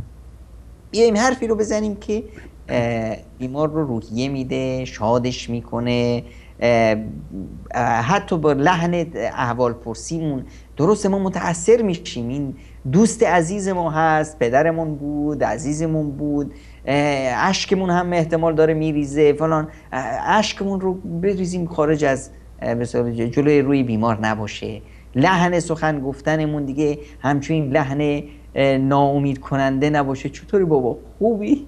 خیلی خیلی همچنین گریه کنیم یا نمیدونم با لحن به اصطلاح ناراحت، پریشان، ناامید به اصطلاح ما بیایم باش برخورد کنیم. خب که طبعا اون چیزی که تو ذهن ما هست، اون چیزی که مثلا ما تو احساس ما هست، وقتی که ما حرف بزنیم اون رو ما حتما به اصطلاح پژواکش تو طرف مقابل میاد. اینجاست که نیاز هست ما خیلی خیلی آروم بریم، دستش رو ببوسیم، بغلش بکنیم. حالا اگر بیمار به عمل کرده بود دیگه بغلش نکنیم، کنارش بشینیم، سرش رو ببوسیم، احساس بهش بدیم که دوستش داریم و منتظرش هستیم که زودتر از بیمارستان بیاد بیرون، بیاد به اصطلاح تیم فوتبالی تشکیل دادیم، منتظریم که تو بیای زودتر به اصطلاح تو مسابقه جهانی شرکت کنیم.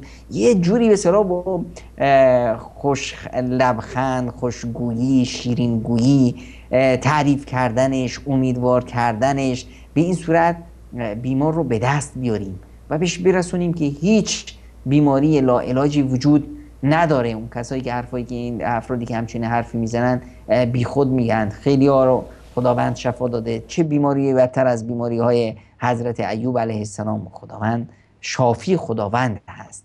با یک به اصطلاح چشم به هم خوردن انسانی قوی و نیرومند میبینیم که به فراش بیماری میفته و در ظرف ساعاتی میبینیم که خداوند رو شفا میده. جناب دکتر، برخی از مواردی که ما در تعامل با اطرافیان خودمون مشاهده میکنیم از اون کسانی که حالا به هر حال میگیم بیمار، بعضی مواردی هستن که شاید عارضه جسمی نداره، یعنی ما در ظاهر شخص سالم هست، یعنی بدنش وقتی نگاه میکنیم سالم هست، اما یک مشکل بیماری روحی داره، یعنی از یک بیماری روحی رنج میبره، افسردگی داره و موارد اینگونه مشابهی رو داره.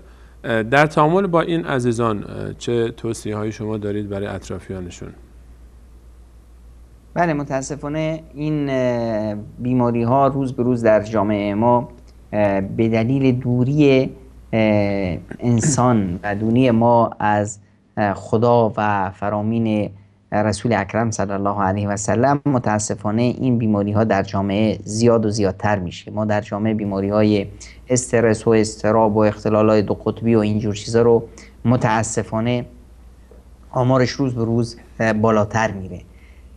در این نوع بیماری ها یک نوع فشارهایی روی بیمار هست. حالا این فشارهای اقتصادی هست، مشکلات روحی روانی به اسباب زیادی به اصطلاح براشون به وجود اومده. ما این طرف روش فشار هست. ما باید سعی کنیم که این فشار رو ما دوستان، ما خانواده، ما آشنایان این فشار رو یه مقداری مدیریتش کنیم، کنترلش کنیم که به اصطلاح طرف احساس کنه که به اصطلاح پشتیبان داره، احساس کنه که به اصطلاح کسایی هستند که کمکش میکنند، احساس کنه که به اصطلاح بی سرپناه نیست و این مشکلش قابل حل هست. این طرف به اصطلاح احساس ناامیدی میکنه، احساس بی علاقه میکنه، بی حوصله هست، همیشه عصبانی است، اضطراب داره. ما اینا رو باید تحملشون کنیم. وقتی بیمار تصرفی صورت گرفت، حرف نادرستی زد، واکنش تندی نشون داد که ما در به اصطلاح این رو یک نوع تحقیری برای خودمون احساس می‌کردیم، یک نوع بی‌تربیتی در محضر خودمون دونستیم، یک نوع بی‌احترامی دونستیم، اینا رو باید فراموش کنیم.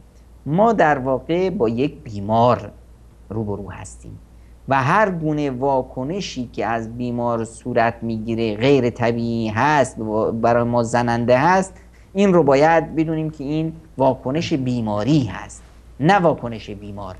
و این یک حرکتی هست که از بیماری صورت گرفته، نه از بیمار. و به اصطلاح به این صورت خودمون رو کنترل کنیم و در بهبود و بازسازی این شخصیت بیمار که الان به هم خورده به اصطلاح سهیم باشیم. و این بیمار دیگه الان احساس میکنه که زندگی براش تموم شده، خیلی وقتاست که آرزوی مرگ میکنه، به طرف خودکشی میره، شاید هم اقدام به خودکشی کرده، داروهایی رو استفاده کرده. ما بیایم درش امید به زندگی رو به اصطلاح زنده کنیم و اون ضربه هایی که بهش خورده اونا رو بیایم ترمیم کنیم و بهش برسونیم که این تصوری که شما فکر میکنید که هرگز مثل قدیم آدم نرمال نمیشی، هرگز درست نمیشی، اینا درست نیست. شما یک انسان قوی هستید، یک شخصیت قوی ما داریم که شما هستید و یک بیماری غیر از شماست، شما غیر از بیماری. الان من و شما با هم دست به هم میدیم تا این بیماری رو از به اصطلاح شما دور کنیم و به این صورت به اصطلاح بیایم بهش روحیه بدیم و اون اسبابی که باعث شده که این احساس ناتوانی، احساس پوچی بکنه، اینا رو ازش دور کنیم. مثلا بیکار بود، این بیکاری به این فاجعه اون رو رسون، اعتیاد اون رو به این فاجعه رسون. ما بیایم براش یک فرصت کاری پیدا کنیم. فرصت کاری نیست، مشغولش کنیم، بهش این روحیه رو بدیم که آقا انسان برای کار هست، زندگی میگذره. الان 20 روز از تاریخ فلان تا فلان، حالا 20 روز گذشت. تو این 20 روز اگه من همش رو خوابیده هم بودم، 20 روز به قبر نزدیکتر شدم. اگر کار میکردم هم 20 روز از زندگیم رفته. اگر تلاش میکردم یا نمیکردم، مفید یا منفی، من این 20 روز از زندگیم رفت. پس من بیام به جای این در یک کار به اصطلاح یک کار داوطلبانه، در یک عمل خیری شرکت کنم، در یک به هر حال اون رو مشغولش کنیم، ذهنش مشغول بشه، جسمش مشغول بشه، خسته بشه. این خستگی باعث میشه که اون بخوابه، این خواب باعث آرامش میشه براش و به این صورت پله پله اون به طرف به اصطلاح عافیت میره. البته در قضیه به اصطلاح رسیدن به مشکلات دیگران، این رو ما یک مقداری حکمت عمل هم داشته باشیم. خیلی وقتا هست که ما کار خوبی میخوایم بکنیم، باعث دردسر میشیم. موردی که ما داشتیم اینجا، مثلا دوستی مشکلی داشت، به اصطلاح شوهر به زندان افتاده بود، دوستان همه به خاطر رسیدگی به این خانواده بهشون کمک میکردن. طوری شده بود که این خانواده‌ای که در وجود پدر فقیر بود، در عدم وجود پدر شد یه خانواده مرفه. بعد از اون که پدر اومد، بعد از 2 سالی که از این خانواده نبود، خب دیگه الان اون کمک ها قطع شد، پدر خانواده اومد، الحمدلله مشکل حل شد. بعد از اون چی شد؟ این خانواده دیگه با همون زندگی فقر قدیم بازگشت.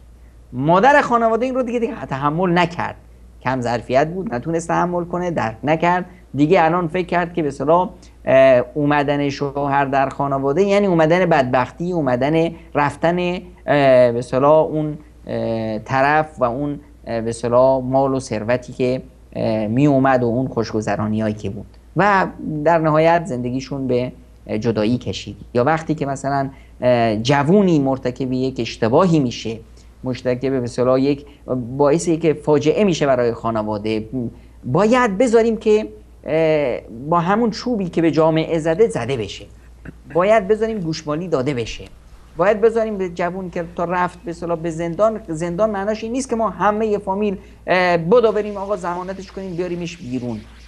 نباید به این کسی که همچنین موردی داره نشون بدیم که اگه قرض داری قرضاتو ما پرداخت میکنیم، یعنی برو بیشتر قرض بگیر. اگه نمیدونم مشکل داری و تو زندان افتادی، جنایت کردی تو زندان افتادی، ما که هستیم ضمانت میکنیم میای بیرون، یعنی این که برو بیشتر ضمانت کن. نه، این مسائل رو باید با یک نوع حکمت و درایت به اصطلاح بهش رسیدگی کرد که البته این خارج از موضوع بود، اما به خاطر اینی که احیانا ما میخوایم که کار خوب بکنیم بدتر میکنیم، باید در این مسائل یه مقداری دقت داشته باشیم و شیوه برخوردمون شیوه حکیمانه باشه، چه در عیادت بیمار، چه در رسیدگی به خانواده بیمار، چه در و خودمون وقتی بیمار میشیم، مدیریت خودمون و مدیریت بیماریمون و استفاده درست. همه اینا یک فن و فوتایی هست که باید اینها رو یاد بگیریم. جناب دکتر درباره خود بیمار صحبت کردید. حالا در بین مخاطبینمون شاید عزیزانی باشن که الله تعالی اونها رو با بیماری های مزمنی داره آزمایش میکنه و یا احیانا نقص عضو دارن و حالا به هر شکلی که هست و حتی ما پیام‌های از عزیزان شنونده تلویزیون خودمون داشتیم که تصویر ما رو نمیبینن و فقط صدای ما رو میشنون. حالا به هر حال الله تعالی این عزیزان رو داره آزمایش میکنه به این شکل. درباره صحبت شما با این عزیزان اگه بخواید صحبت بکنید و این عزیزان رو با توجه موقعیتی که هستن و شرایطی که قرار دارن، یا شاید عزیزی تا دیروز به هر حال از همه نعمت‌های سلامتی بدن برخوردار بود بر اساس یک تصادف، یک حادثه، یک واقعه، یک عضوی از بدن خودش رو از دست داده الان و ناراحت هست. به این عزیزان صحبت شما با این عزیزان چی هست؟ چگونه باید نگاه بیاندازن به وضعیت خودشون، حالا چه از اول اگر این گونه بوده باهاشون این مسئله و آزمایش، یا اینکه تازه مبتلا شدن به این آزمایش؟ توصیه شما به این عزیزان چی هست؟ از بلبل پرسیدن که تو این قفس چه وضع و حالی داری؟ خیلی خنده ای زد و چهچهی خوند و این چهچهی که ما صدای زیبای بلبلی که میشنیم داره همین حرفو میزنه که خداوند گر ببندد دری بگشاید صد در دیگری. خداوندی که حکیم هست همیشه برای بندهش خوبی میخواد. یکی از صالحان میگفت که وقتی که من از خدا چیزی میخوام بهم میده سپاس و تشکر میکنم و حمد به جا میارم، و وقتی که هم چیزی میخوام و بهم نمیده بیشتر سپاس و تشکر میکنم و بیشتر حمد خدا رو به جا میارم، چون که میدونم رسیدن این نعمت برای من مفید نبود برای من، واسه همینه که خداوند بهتر از این رو برای من در تقدیرش نوشته. وقتی که خداوند به اصطلاح یک انسانی رو معلول میآفرینه، به ابتدای کوچیکی به اصطلاح یکی از اعضا به اصطلاح ضعیف هست، نابینا میشه، ناشنوا میشه، معلولیت به اصطلاح جسمی داره، درست نمیتونه راه بره، دستش کجه، فلان از این حرفا، کمرش کجه. این افراد اینها خداوند یک نعمت رو ازش گرفته، 100 نعمت دیگه تو اینا گذاشته.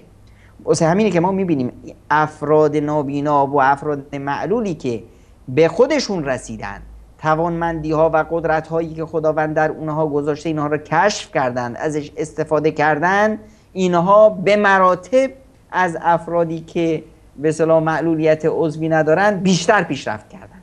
کاملا. پس این قدرت ها در افراد هست.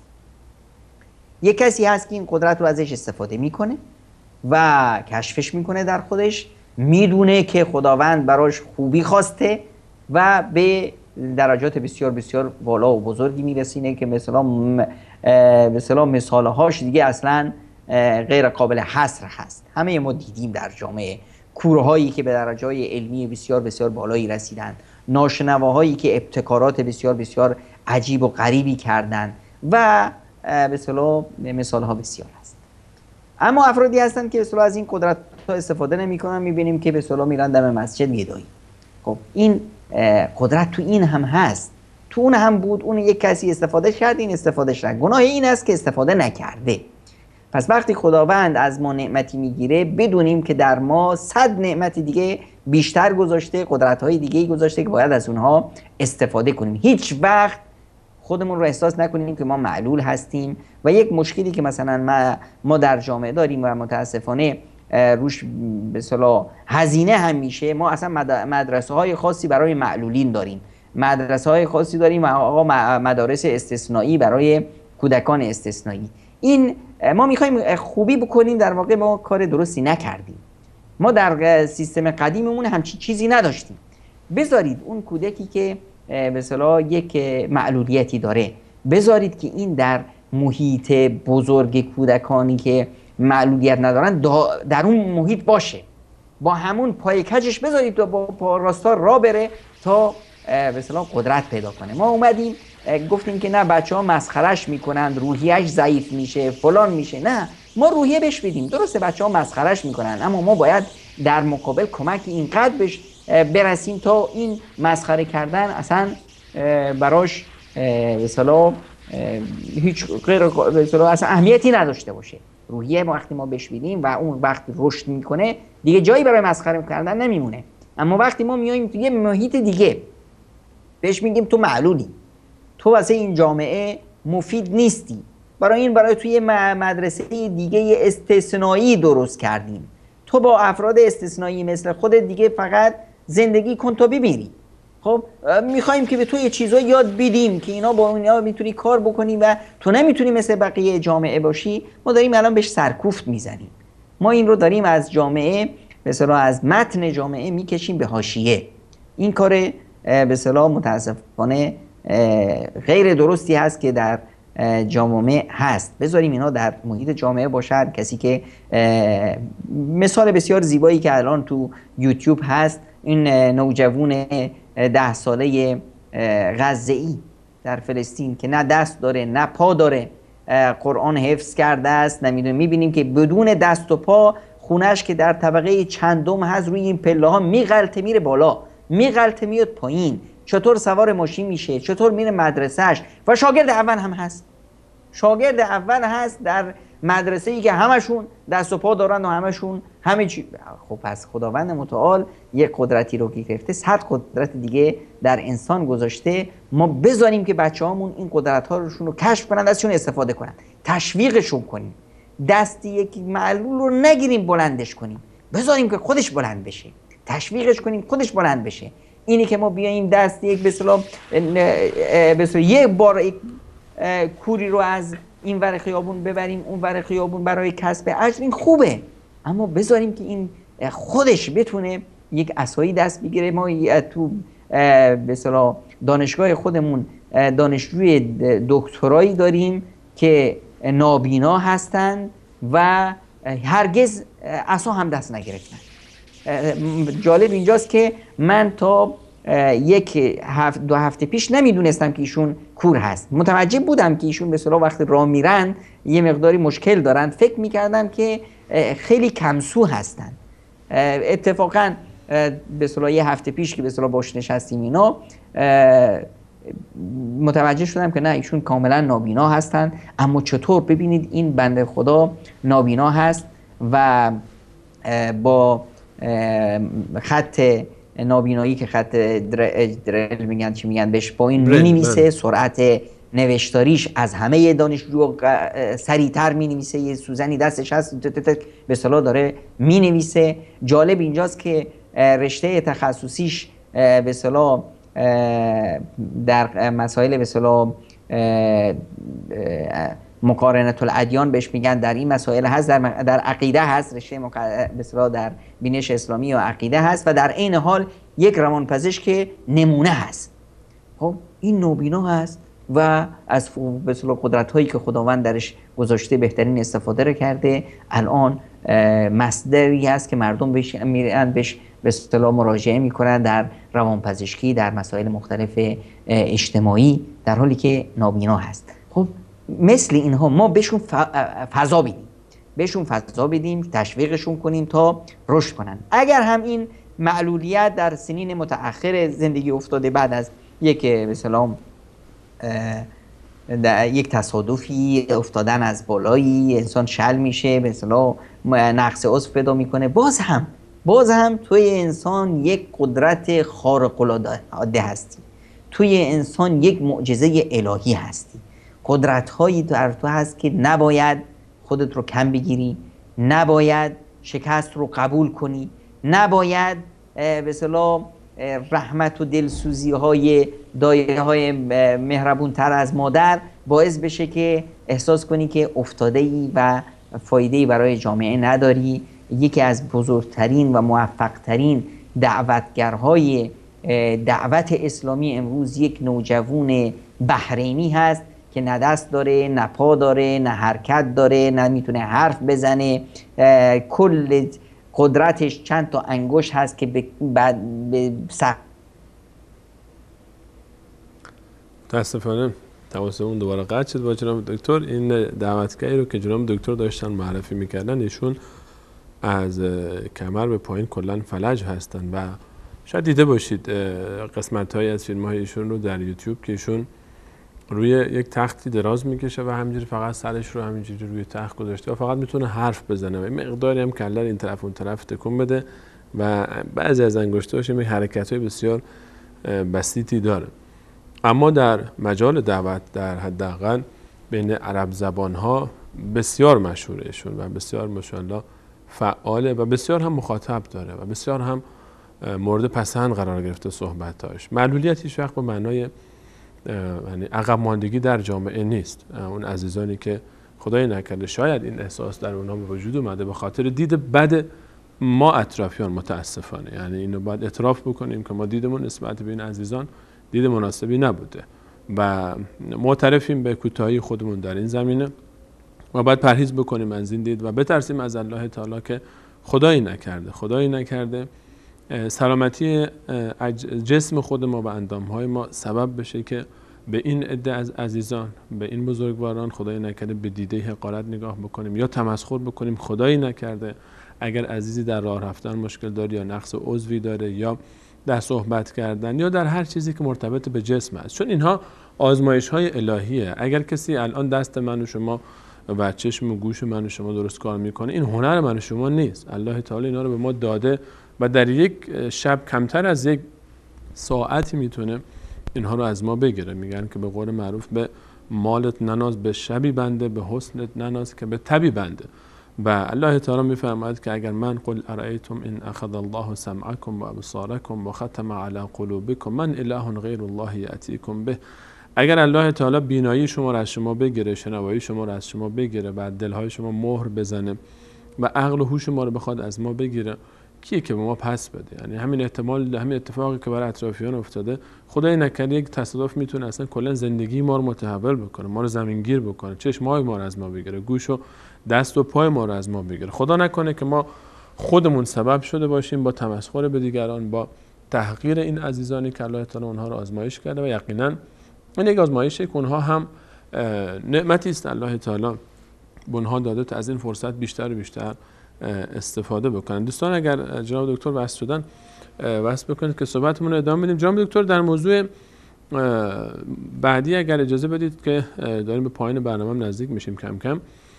خب در مجال بیماری ما بیشترین کسانی که برخورد دارن و تعامل دارن با این عزیزان پزشک‌ها هستن و یا پرستارهایی که به هر حال شغل دارن، تعبیر رو اجازه بدید من مقدس استفاده بکنم، حقیقتا واقعا زحمت میکشن و جا داره که ما تشکر بکنیم از همه عزیزانی که واقعا مخلصانه به خاطر خدمت به جامعه خودشون و به خاطر خدمت به هم نوعان خودشون بدون حتی در نظر داشت دین و باور و اعتقاد یک شخص خدمت میکنن در بیمارستان ها، در به هر حال مراکز بهداشتی و درمانی، برای خدمت به هم نوعان خودشون زحمت میکشن، تلاش میکنن، بیمارها رو با توجه به تمام مشکلاتی که دارن تحمل میکنن. چه توصیه شما به این عزیزان دارید با توجه به اینکه اینها بیشتر از هر کس دیگه‌ای با بیماران در ارتباط هستن؟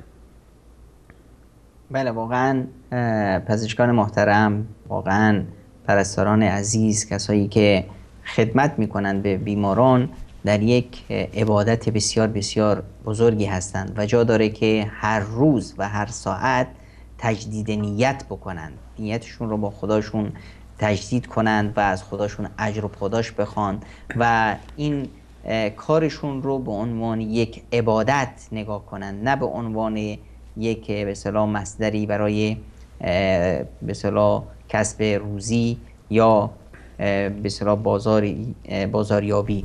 رسول اکرم صلی الله علیه و سلم وقتی که از اجر و پاداش حرف می‌زدن، ببینید حتی رسیدگی به یک حیوان رو چقدر براش اجر و پاداش به اصطلاح گذاشتن که یک انسانی به یک سگی آب میده و خداوند گناهانش رو میبخشه و اون رو وارد بهشت میکنه. وقتی که به اصطلاح صحابی میپرسند که یا رسول الله و ان لنا فی البهائم لاجرا، حتی در حیوانات هم برای ما اجر و پاداش هست، میفرمایند که در هر موجود زنده‌ای اجر هست. حالا هر موجود زنده، حشره، مورچه، اگر قرار ما اجر برسه، حالا تصور کنیم که به رسیدن به یک انسان چقدر برای ما اجر و پاداش داره.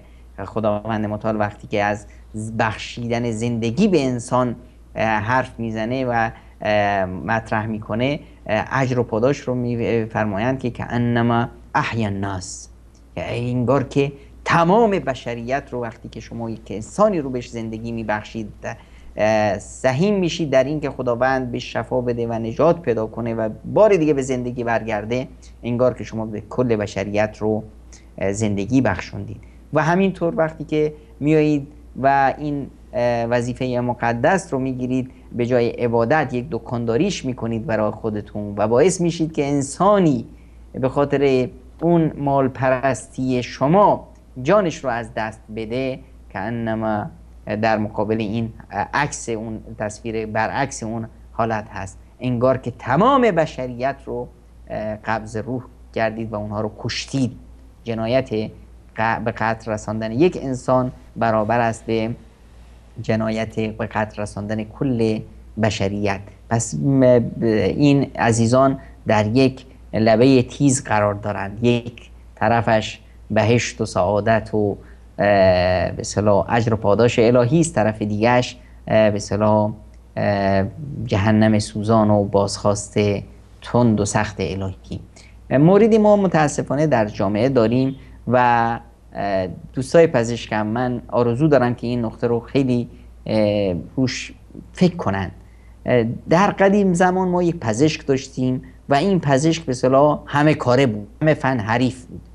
الان هم در جوامع پیشرفته پزشک‌ها همه فن حریف هستند، درسته متخصص هستند، اما هر پزشک متخصص در همه زمینه‌های دیگه‌ای به اصطلاح پزشکی معلوماتی داره و روابطش با تمام پزشکان متخصص زمینه‌های مختلف نیاز یک انسان بسیار تنگاتنگ هست. وقتی که یک بیماری میاد بهش مراجعه میکنه، این از به اصطلاح پرونده خانوادگیش گرفته تا همه تصرفاتش تا همه جوانب مختلفش رو میتونه وارسی کنه و تشخیص بده که بیماری کجاست. متاسفانه ما با یک پدیده پزشکای متخصصی روبرو شدیم در جامعه که غیر از همون تخصص خاص خودشون چیزی دیگه هیچی سرشون نمیشه. بینی طرف مشکل داره، باید بره پیش پزشک متخصص بینی، فلان بره پیش متخصص ناخن، فلان بره پیش متخصص ابرو و فلان بره پیش متخصص مژه و هر کسی پیش متخصص خودش. خب اگه من بیمار، ببینید فهمیدن بیماری نصف درمان هست. اگه من بیمار به این درجه برسم که بدونم مشکلم چی هست، مشکلم تو زبانش هم هست، برم پیش متخصص زبان و متخصص زبان اصلا از قضیه معده خبر نداشته باشه که چه خبر اونجا و این بیماری به اصطلاح اصل و منشأ بیماری کجاست که پیامدش اینجا ظاهر شده، خب این باعث میشه که دیگه بیمار تلف بشه. خب متاسفانه این مورد رو ما داریم، پزشکایی که یهو میان به اصطلاح میان رو میزنند و میان پزشک متخصص میشن بدون اینکه پزشک عمومی باشند، بدون اینکه مدت زمانی در پزشکی عمومی سالیانی رو تجربه کسب کنن تا بعد بیاد به مرحله تخصص برسن. این باعث شده که خیلی از بیمارای ما گمن. بیچاره میاد پیش پزشک گوش میفرستدش پیش گوارش میفرستنش پیش پا، اون میفرستش پیش اون، هر یکی از جایی مثلا شروع میکنه به درمون کردن و هیچ یکی از درمونا با درمونای دیگه همخوانی نداره و بیمار ما مثلا میشه مثل یه ماشین اوراقه. اینجاست که نیاز هست که پزشکان ما بروز باشن، خودشون رو به اصطلاح آپدیت کنن. این از یه جانب، از جانب به اصطلاح علمی و تخصصیش. از مسئله دیگه اینی که اخلاق پزشک در واقع موجودی هست که نباید هرگز لبخند یک لحظه هم از به اصطلاح لبانش دور باشه. سلام کردن، احوال پرسی درست کردن. بعضی از پزشکان میبینیم وقتی میان پیش بیمار انگار که به اصطلاح با بیمار پدرکشتگی دارن، اخم و تخم همچنین ترش رو به اصطلاح دعوای خونش میاد روی بیمار بیچاره خالی میکنه. خب این پزشکان نیاز هست که اخلاق بیمار رو، اخبار بیمارداری رو به اصطلاح فن و فوت رفتار با بیمار رو یاد بگیرن. در بیمارستان ها، در مسجد ها، در مراکز ما باید به اصطلاح دوره های آموزشی اخلاقی قرار بدیم. در بیمارستان ها به خصوص برای پزشکان و به اصطلاح کسایی که میان به عیادت بیمارداران، پرستاران، که بدونن چطور با بیماران مختلف، چون که بیمار هست، هر لحظه امکان داره دعوا را بندازه، فحش بده، بد بگه، صداشو ببره بالا، به پزشک بد بگه، به پرستار بد بگه، چیزی رو برداره بزنه تو سر پرستار و پزشک. همه اینو امکان داره و نرسیدن به نظافتش، به همه اینو به هر حال بیمار هست. اینا رو باید پزشک تحمل کنه. از بیمار چیزایی صورت میگیره، سر بیمار برملا میشه برای پزشک. این اسرار رو باید بپوشونه. پیامبر اکرم صلی الله علیه و سلم میفرمایند من ستر مسلما ستره الله فی الدنیا والآخره، کسی که یک مسلمونی رو سرش رو به اصطلاح ستر کنه بپوشونه، خداوند در دنیا و آخرت سر اون رو میپوشونه. به هر حال به اصطلاح در بیمارداری، در رسیدن به بیمار، اون قدسیت خانواده که هست، حرمت خانواده بیمار رو داشته باشه، از ماده پرستی و همین پول در آوردن و طمع و جشع از این بدور باشه. بیمار اگر مثلا خانومی هست با چشم بد به زن و بچه مردم نگاه نکنه، به خصوص بیمار، کسایی که باز میان با همراه بیمار، دختر خانم هایی که مجبور میشن بیان بیمارستان به خاطر به اصطلاح با مادرشون بیاد، با مادر بزرگشون، با پدرشون بیان مسئول اونا باشن، همراه بیمار هم بله همراه بیمار که هست، اینها همه این موارد رو به اصطلاح مراعات کنند. قضیه به اصطلاح دروغ نگفتن به بیمار، امید دادن به بیمار، حتی در مواردی که به اصطلاح بیمار رو امیدی براش نمیبینند، خب عدم صراحت گفتن و بیمار رو به اصطلاح امید دادن و درست معالجه کردن، درست پرسید. خب بیمار میخواد حرف بزنه، حرفش رو گوش کردن، به اصطلاح دستش رو گرفتن، نبضش رو گرفتن، به بیمار این احساس رو دادن که به اصطلاح مشکلش چی هست. شما میرید پیش بعضی از پزشکان، تا شما هنوز روی جلوش ننشستید ایشون نسخه رو کامل نوشته، تا شما نشستید بله چطورید خوبید اینم نسختون، چطور فهمیدی؟ حالا شاید هم از بس که ایشون تجربه داره و از بس که مثلا ماهر هست، با یه دیدن بیمار همه چیز رو خوند، احتمال داره همچنین پزشک همچنین به اصطلاح متخصصی هم باشه، اما باز هم بیمار که اصلا تا حرف نزنه، تا مثلا دلش رو وا نکنه که اصلا باورش نمیشه. پس شما بذارید حرفش رو بزنه.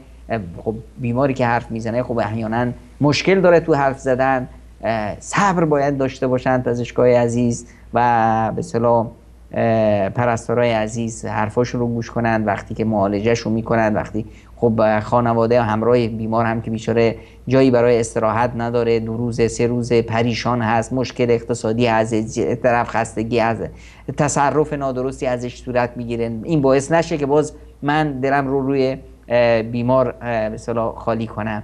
بیمار داد میکشه، حالا که داد کشت پس بذار که به اصطلاح بهش نرسیم تا ادبش کنیم. نه، اینجا به اصطلاح این نوع تصرفات شایسته و لیاقت نه پزشک هست، نه پرستار و نه مسئولینی که در بیمارستان هستند.